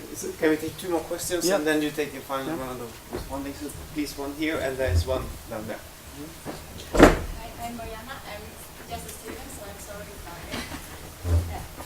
I wanted to ask which part would the mafia, like drugs mafia and corruption, and also the external pressures that come from, for example, for already developed countries, like towards like free market and non-interventionism pressures in developing countries. Which are the role of this movement? That I don't know if in Scandinavia there were drugs mafia and corruption in the 20s or in the 30s or the 40s when they developed these kind of policies. Which are the role that these movements play in developing countries? Thank you, and then take a last question. My name is Adam Habib. I'm from South Africa. I was fascinated by the story, but what I was really fascinated about it is in your last slide. Because your last slide touches the issue of power. And you said that in the 30s and 40s, what drives the wage pressure down, it seems to me implicitly, is the power of labor. That it is precisely of the power of the unions that they can actually effect that kind of social choice. And the question I wanted to pose to you, it's a powerful thing because that's where the lessons can be learned for everybody else, is that actually development happens when the lower classes have power, or they have leverage. But the question I wanted to pose to you was that your entire story was a domestic story. And it wasn't an international story. Now, I wanted to pose the question, with the fact that there was a Cold War, that there was a propensity for the United States, in the interest of conducting the Cold War, to cast a space for Western Europe to do the kinds of things that it did. With the fact that there was a Marshall Aid plan in the region, create the kinds of systemic possibilities. And I'm just wondering whether there was a role for international context in creating these configurations of power, or was it simply a domestic set of configurations? Thank you. So I'm sorry we can't allow for more questions, but after the session, I guess Kalle will be very interested in discussing this. So, Can I answer? You will have 2 minutes to answer. 2 minutes. So you knocked me in the head. We start? No. No. So I take it in reverse order. Was it the Cold War? Was it just a domestic thing? First of all, I think sometimes these so how should you say, Cold War aspects are exaggerated. Eric Hobsbawm exaggerates, I think. He exaggerates because he thinks about social democracy, which is the name of the system, not necessarily the name of the party, but the name of the system or Scandinavian model, that was a compromise. He doesn't emphasize what I try to emphasize, that also the employers earned. Also, they gained by the policy, and that is the difficulty in implementing the policy in economies with labor surplus. That is, it seems as if it's just the capital owners that earn in the first instance. It was not a domestic story on another front, that it was very important that you had international competition, that international competition helped fuel the welfare state in the sense that you needed social insurance shared by the whole population to guarantee, to protect yourself against world market fluctuations. So that helped egalitarian movements, in a sense, in the country and in the countries. And I think it was very important what you say about labor power, but it was also employer power. I think the role of employers are very undervalued in the creation of the Scandinavian model. Take South Africa. I think South Africa is a very inegalitarian country, as you know. And it's to have 40% of people in a country with so strong unions, with such a social commitment of the government, I think it's soon we have to expect much more action in this direction. To have, yeah, I will. With 2 minutes, this was 1.5. And to Marianne, I think there was a lower level of corruption here. There was a rather honest state organization, and there was this honest public servants. That they had a long tradition for that. I can expand on that, but of course we have had instances of corruption, but it has not been to any level that would have sort of destroyed the policies. I consider your good remarks as complementary to what I said, so thank you. Okay.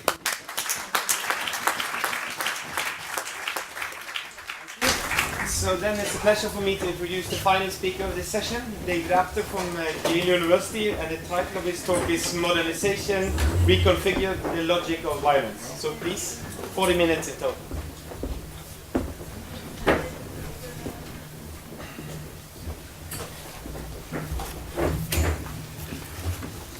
Well, it's been quite an afternoon, and I imagine that everybody's pretty well exhausted by all these fancy ideas.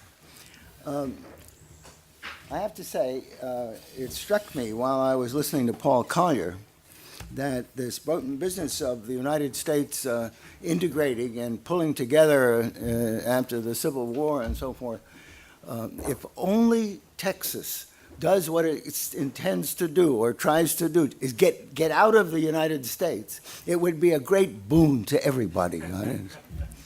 No more George Bushes, for one thing. It also gives me a different feeling to stand up before you at this moment in the age of our Obama. And it makes one hell of a difference, let me just tell you. Now, I want to take issue with some of these ideas and theories, but from a very pragmatic point of view. Basically, I'm a political ethnographer. I go out and I spend a long period of time working on a reasonably empirical subject with people in a field site. And so I get a sense of what happens from below. And I use theory where it seems to help to explain. But I'm not committed to any particular theory. And I did publish a theoretical work now almost 50 years ago called The Politics of Modernization. And it was in the functionalist structural tradition. And that kind of theory has disappeared virtually completely, and for good reasons. It was a celebration, and you get overtones of that in the discussions today. It was a celebration of Enlightenment universals. There were metropolitan centers from which all these Enlightenment universals would finally spread, and the power and persuasiveness of capitalism and democracy would be the final products of modernization itself. There was an assumption that, indeed, a very robust belief that metropoles, Western metropoles particularly, were the original centers of modernization and would provide the main source for institutional innovation, serving to inspire less well-endowed peripheries. And of course, it was inevitable that such ideas would become vulnerable.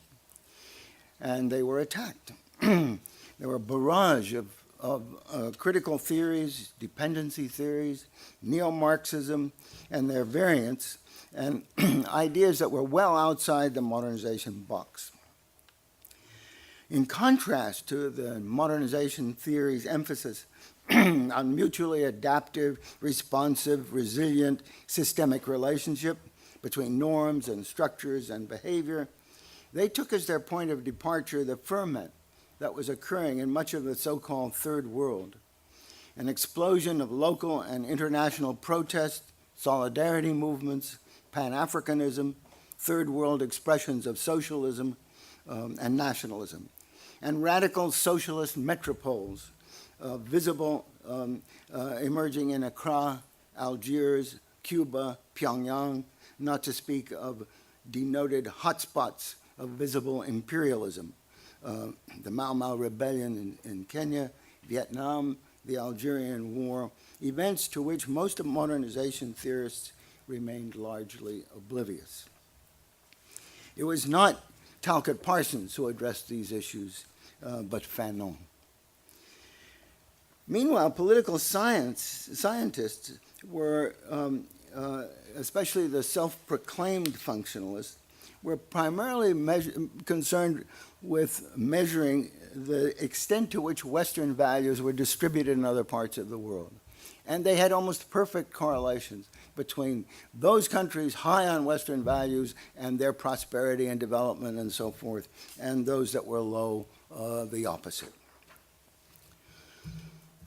Now, it was inevitable, too, that in a relatively short time, the more radical alternatives suffered much the same fate.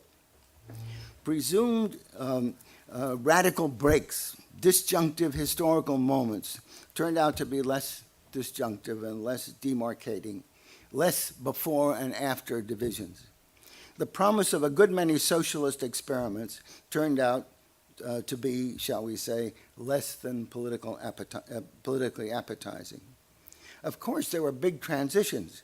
Colonial territories became independent nations. Economic development did occur, but for the most part, the results were not as anticipated.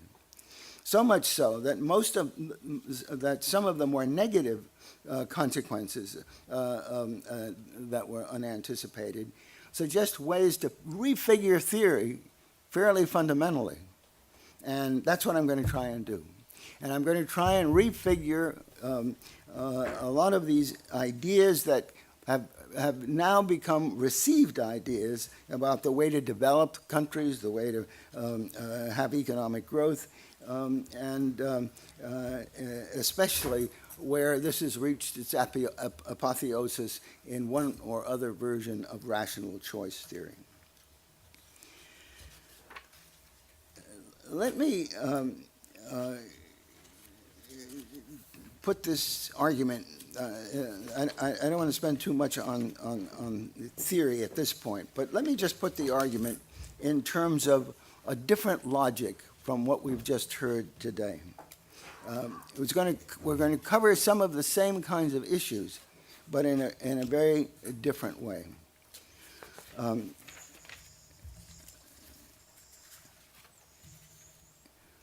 And I'm particularly struck with work on the bottom billions, and maybe billions, in terms of what I'm going to discuss.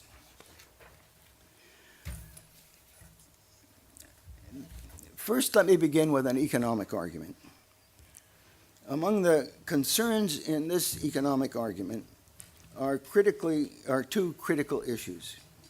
One is the relocation of firms from established metropoles to recently industrializing ones, like China, Taiwan, India, Brazil. And the transformation of labor-intensive industry to capital-intensive industry. the latter relegating jobs in former metropoles to service industries, not to speak of sheer labor redundancy. Now, we can summarize what I've just been saying in a kind of series of linked hypotheses. First, growth depends on increased productivity. Second, increased productivity depends on innovations in design and their application to product outputs. Third, such output applications increasingly take the form of capital-intensive industry at the expense of labor-intensive industry. This results in redundancy in the labor-intensive sector, especially among the unskilled and poorly educated. Prolonged unemployment, especially amongst the least skilled and most poorly educated, turns an economic condition of unemployment into a social condition of marginality. 6, marginality represents a sector of functionally superfluous people for whom no prospects for improvement are easily available. 7, marginality individualizes risk.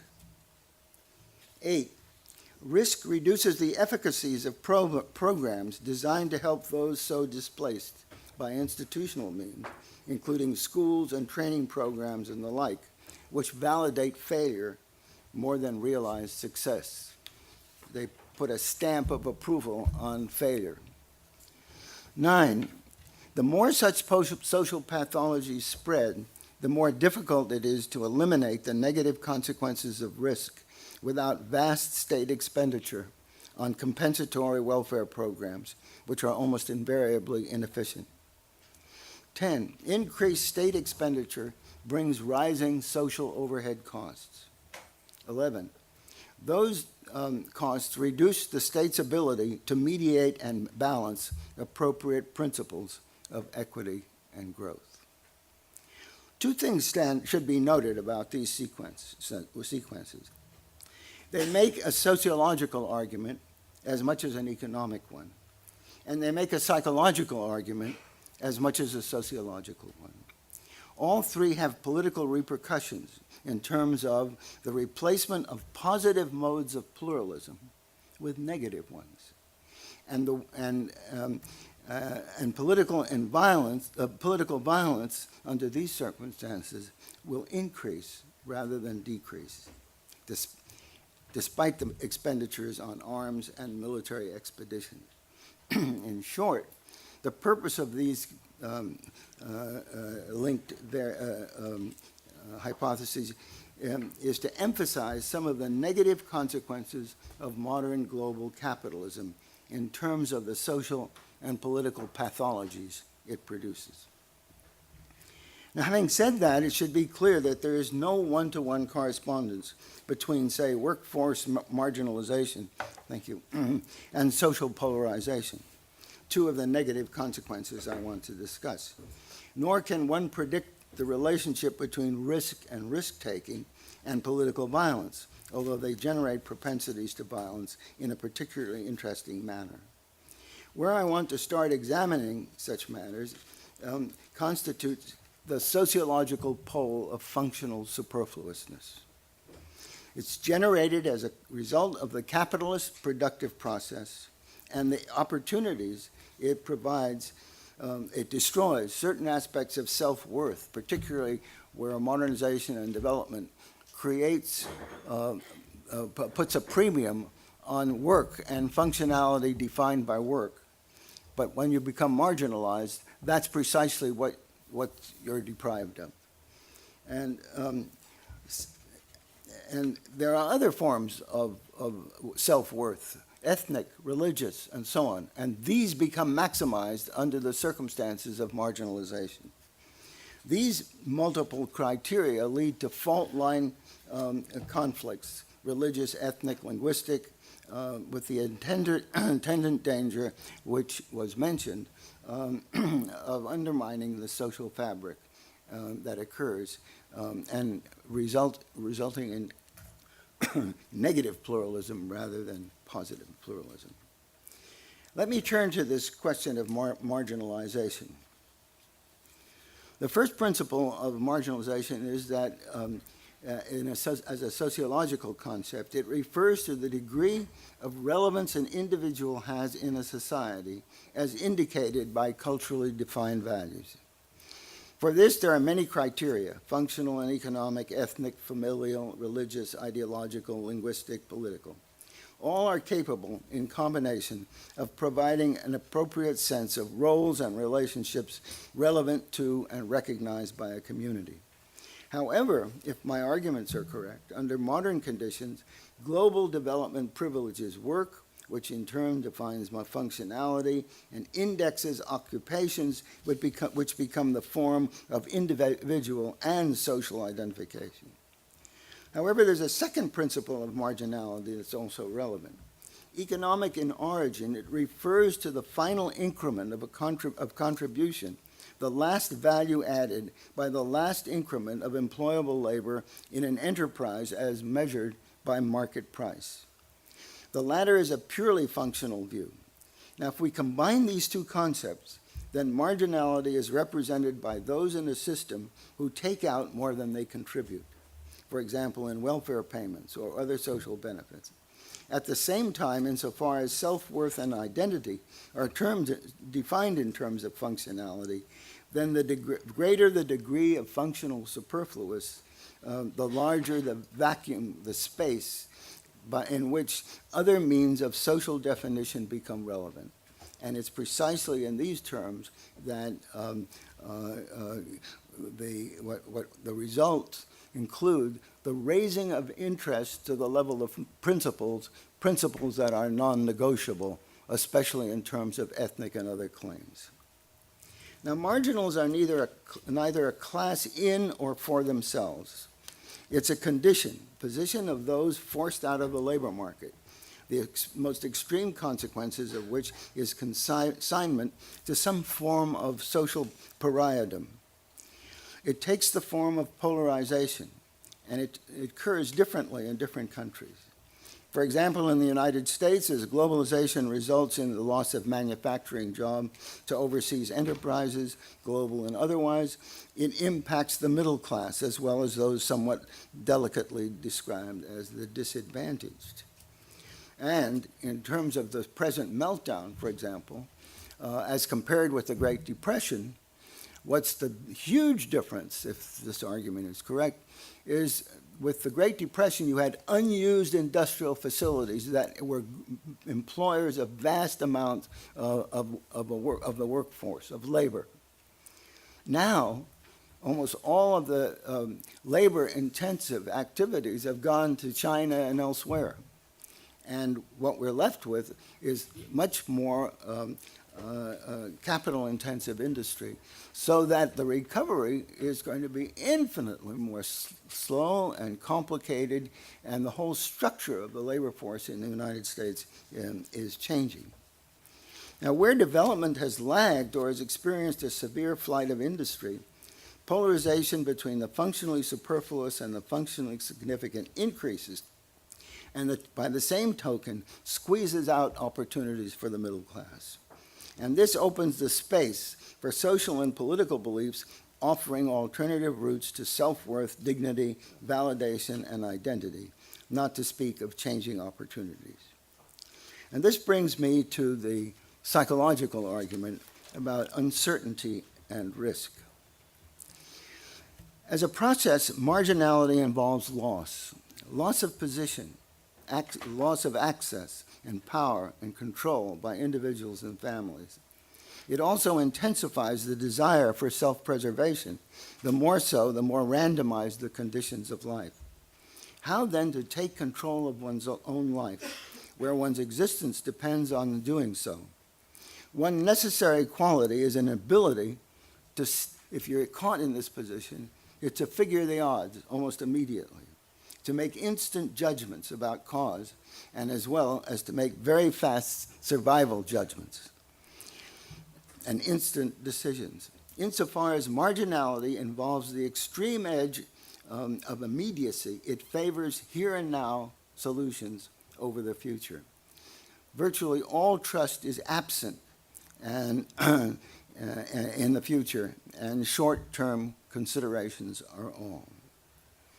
Now, people who live under conditions of high risk, in this sense, think almost in metaphorical terms. This is like this, and they make a decision and act. And this is particularly useful when some people begin to decide that the rules of the game are stacked against them. And that is, the system's rules are stacked against them. And if they feel that way, they're going to change the rules. They're not going to abide by the rules. And that means offending the legal structure, and it means acts of violence, protest, and conflict. And that's, it seems to me, the spread of violence, protest, and conflict is what we're witnessing all over. Now, it happens that, if I may just depart from the text for a minute, I came to these conclusions by living with people who commit violence. And I came to do that by accident. I didn't go out to live with people who commit violence. A father of 2 children, we have certain invested interests in survival or something parochial like that. I first came in contact with it when I was studying the rise of Nkrumah. I was transitioned from colonialism to independence, this mass nationalist movement. Kwame Nkrumah was a remarkable figure. It was a moment, a break that the shot fired all around Africa, so to speak. It was an exciting moment which one knew would have repercussions all over the colonial world. And that, as I say, was a moment. And in the middle of this, I ran across somebody who I got to talking with, who said, well, you should meet some of my friends in the League of Ghana Patriots. I hadn't heard of the League of Ghana Patriots. Very few people had heard of the League of Ghana Patriots. And the League of Ghana Patriots had one purpose. They called themselves a pistol with one bullet. And the bullet was aimed directly at Kwame Nkrumah's head. And they said, when Kwame Nkrumah betrays the revolution, we fire the gun. And it also turned out that the leader of this movement became the Minister of Defense in the Ghana government after independence, Kofi Bako. But it struck me at that moment, because I was also working in the files on local government. I was going, on one hand, to meet with people who were officials, and on the other hand, with people you would call, some of them, thugs.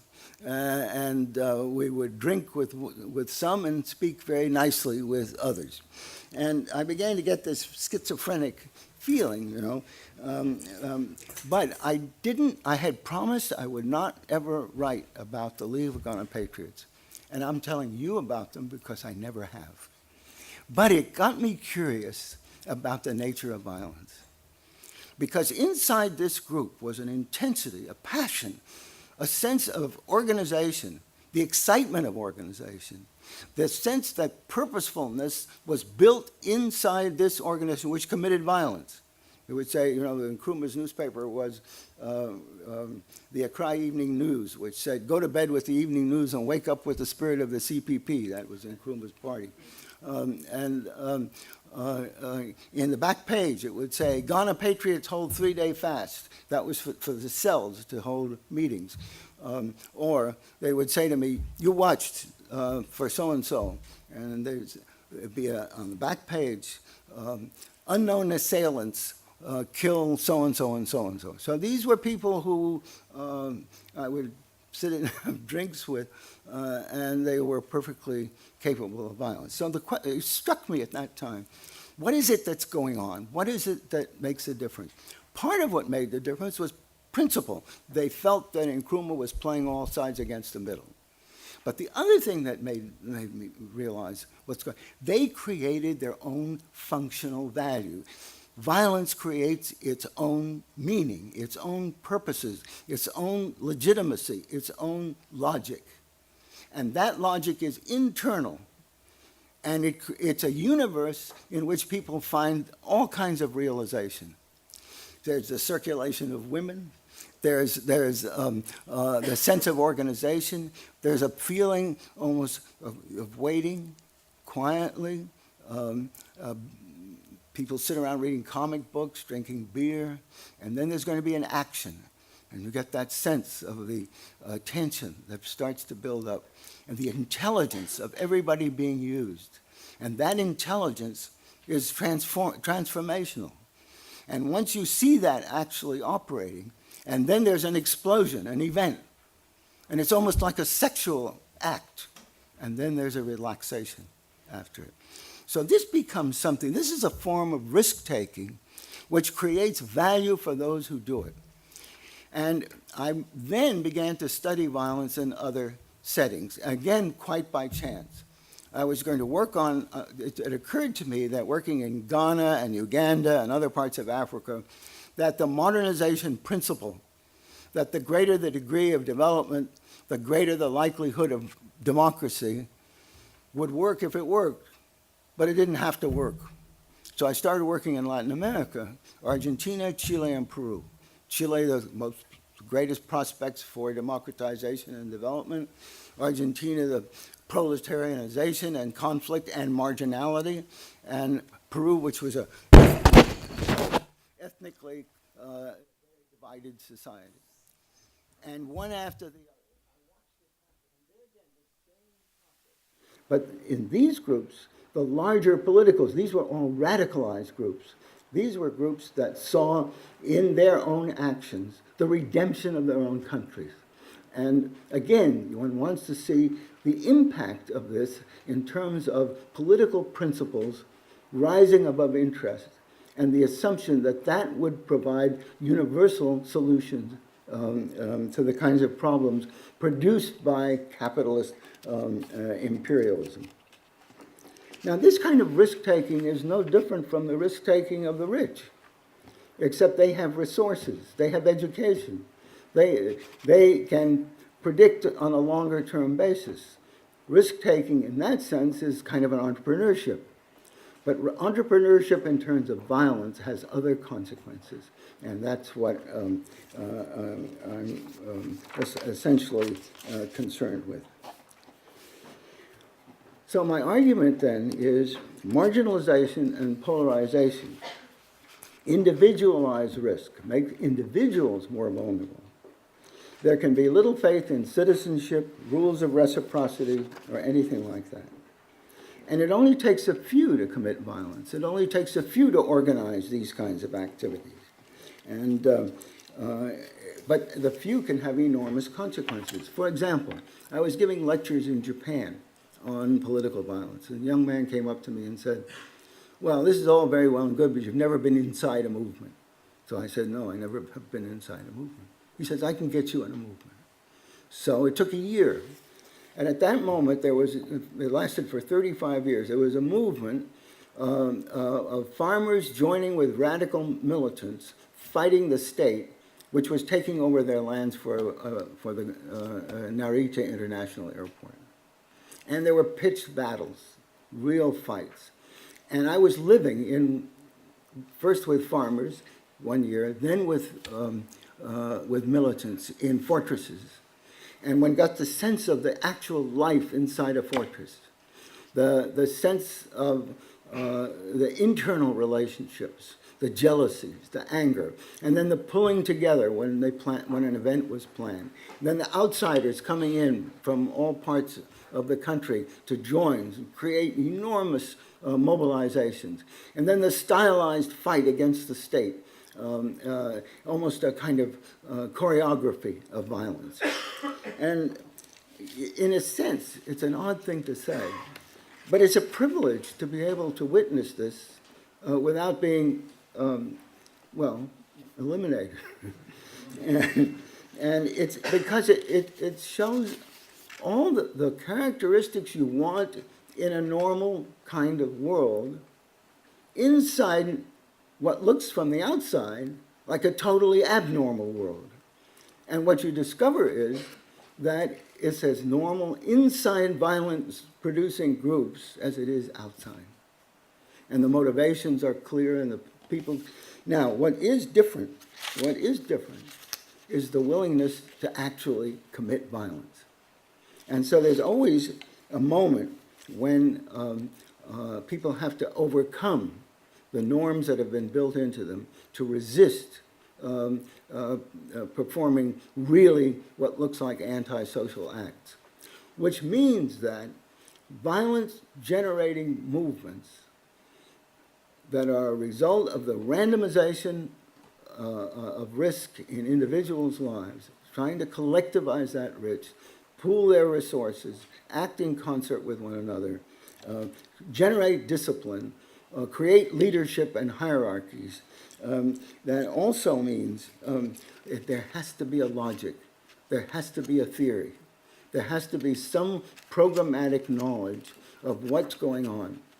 And I had the privilege, actually, of studying the Yan'an period in China.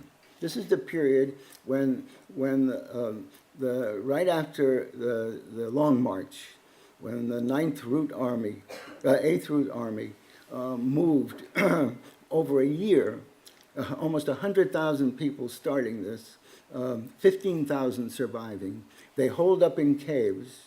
They built a set of so-called universities. Mao created his texts. They pored over the texts. They began to get a sense of superiority over everybody else.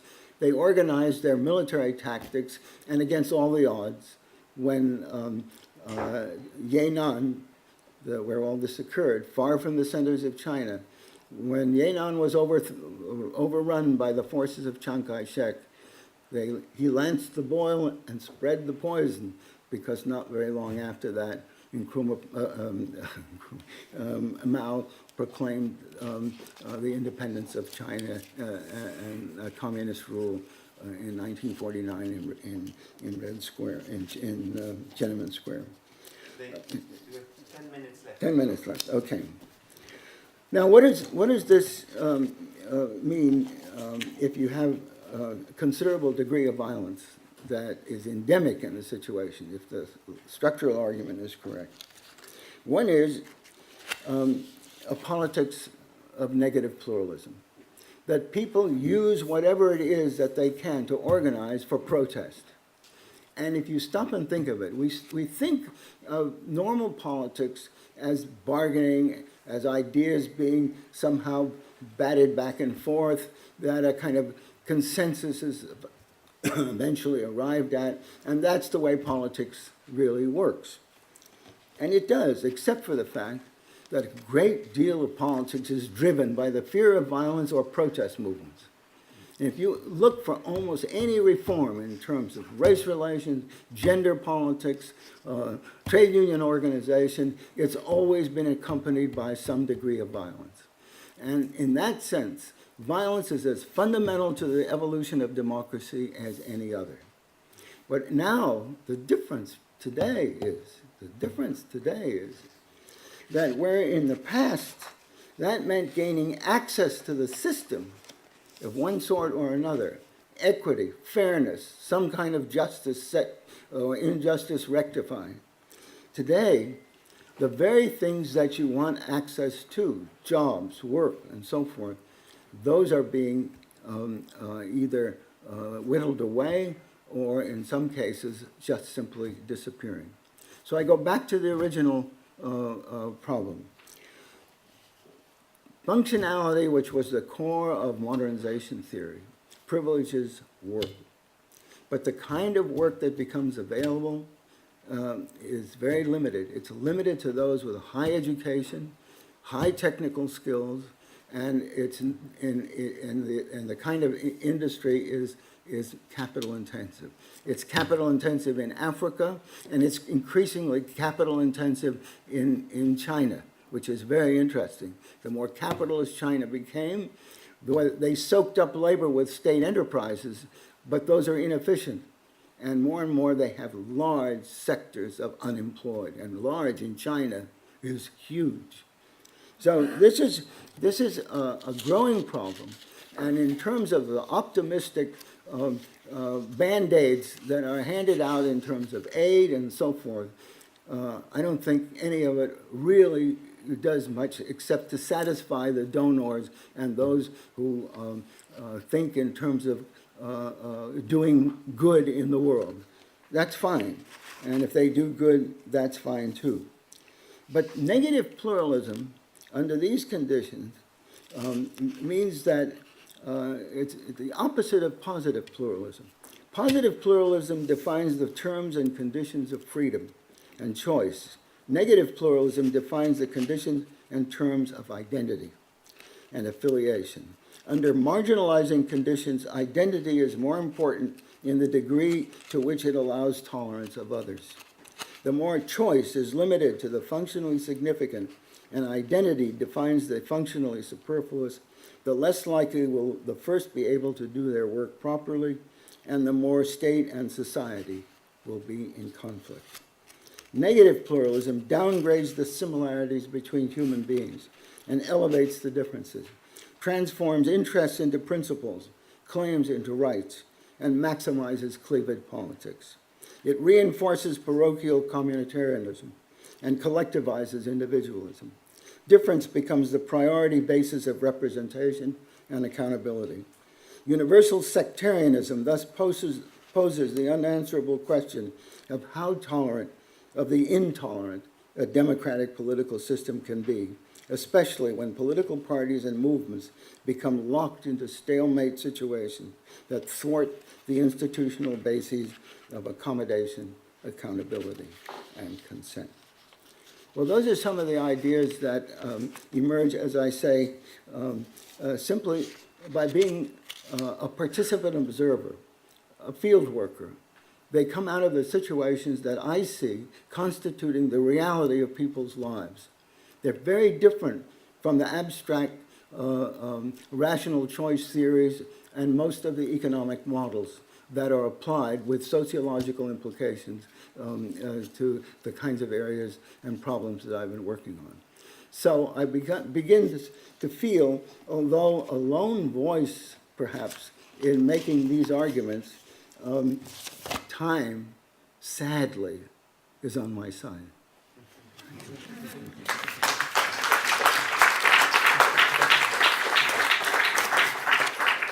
So we have time for a few questions, comments? Yeah. Hi, Jenny Copley from the University of Lancaster in the UK. I wanted to make a comment about your theory of violence and transformation. And I also wanted to make a comment about the pedagogic environment we have here and the future of social science. So my comment on violence is that I do social anthropology in England, and what's apparent there is the way in which even in a mature democracy, our state uses violence. The police are increasingly violent in the way they police demonstrations. Margaret Thatcher used the police very violently against the miners. So, and in America, of course, Guantanamo Bay, so it seems to me we have to have a theory of violence within the democratic state in order to understand how violence might be used in transformational dissent. Really. So that's a comment on the violence issue. I find it really important that we reflect on Amartya Sen's comments about communication and dialogue as a way to enlightenment, because I find it really difficult to sit for an hour and a half and listen to people talking at us, you know? And we have no opportunity to exchange here because we've had three very thoughtful, interesting people, but just talking at us. You know? So I really think we just need to stop and reflect on a better way to exchange. Anytime, I'm available. I fully agree with this comment, but well, let's just take it for the next. Yeah. I was wondering if you've thought about the way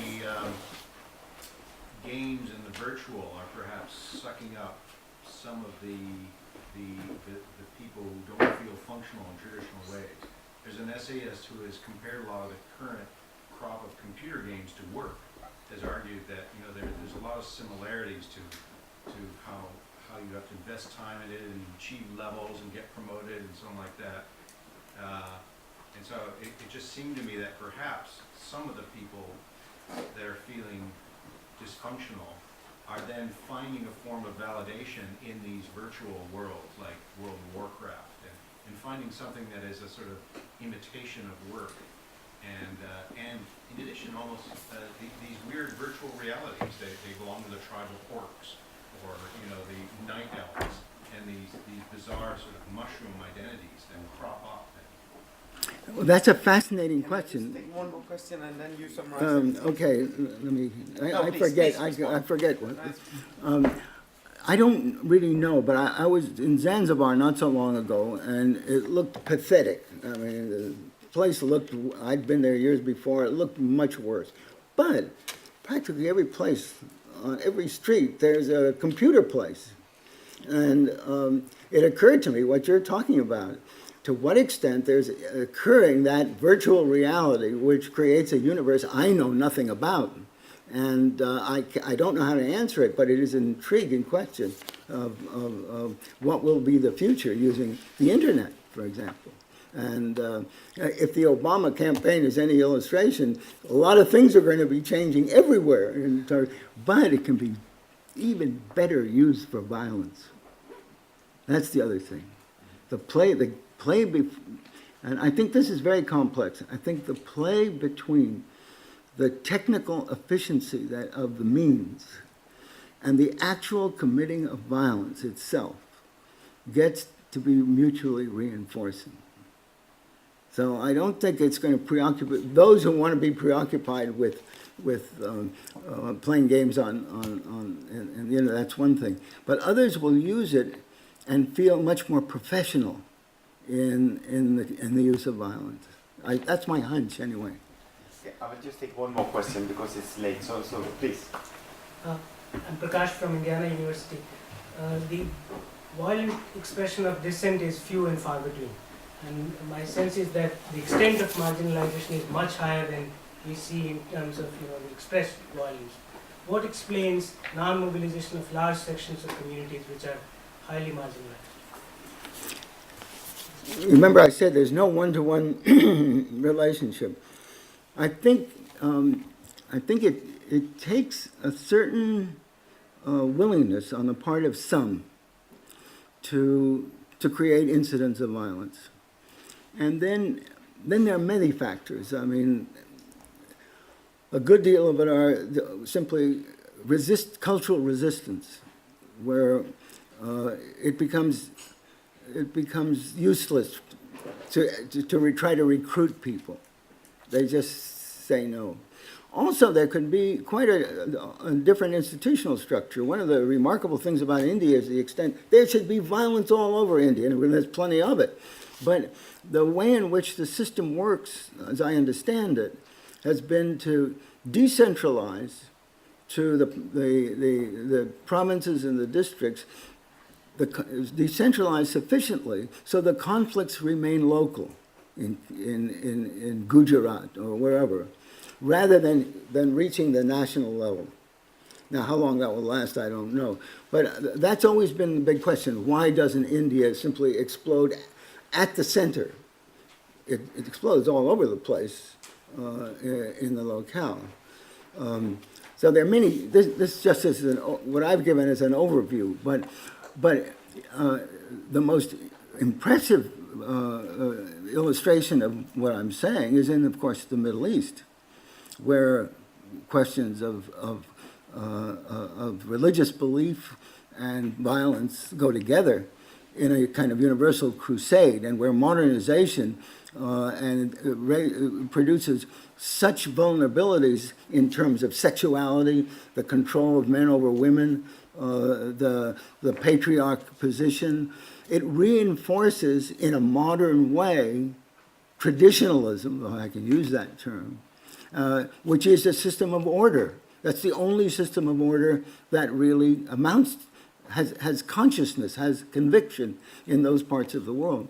So that what we want to offer them just is simply a series of violations of everything that they hold sacred, not to speak of the disintegration of Western society. I mean, you go into a United States in a rural area, you find disintegrated families, you find kids on drugs, you find, things are falling apart, and it's partly due to what I think is this sequence of functional superfluousness, randomness, and the differences between people without education and with education. So I'm sorry I have to close this session now, but on behalf of the World Social Science Forum, I want to thank the speakers and the audience. You have raised many interesting issues. We should have had much more time for discussion, but let's keep on discussing after the session. So thank you.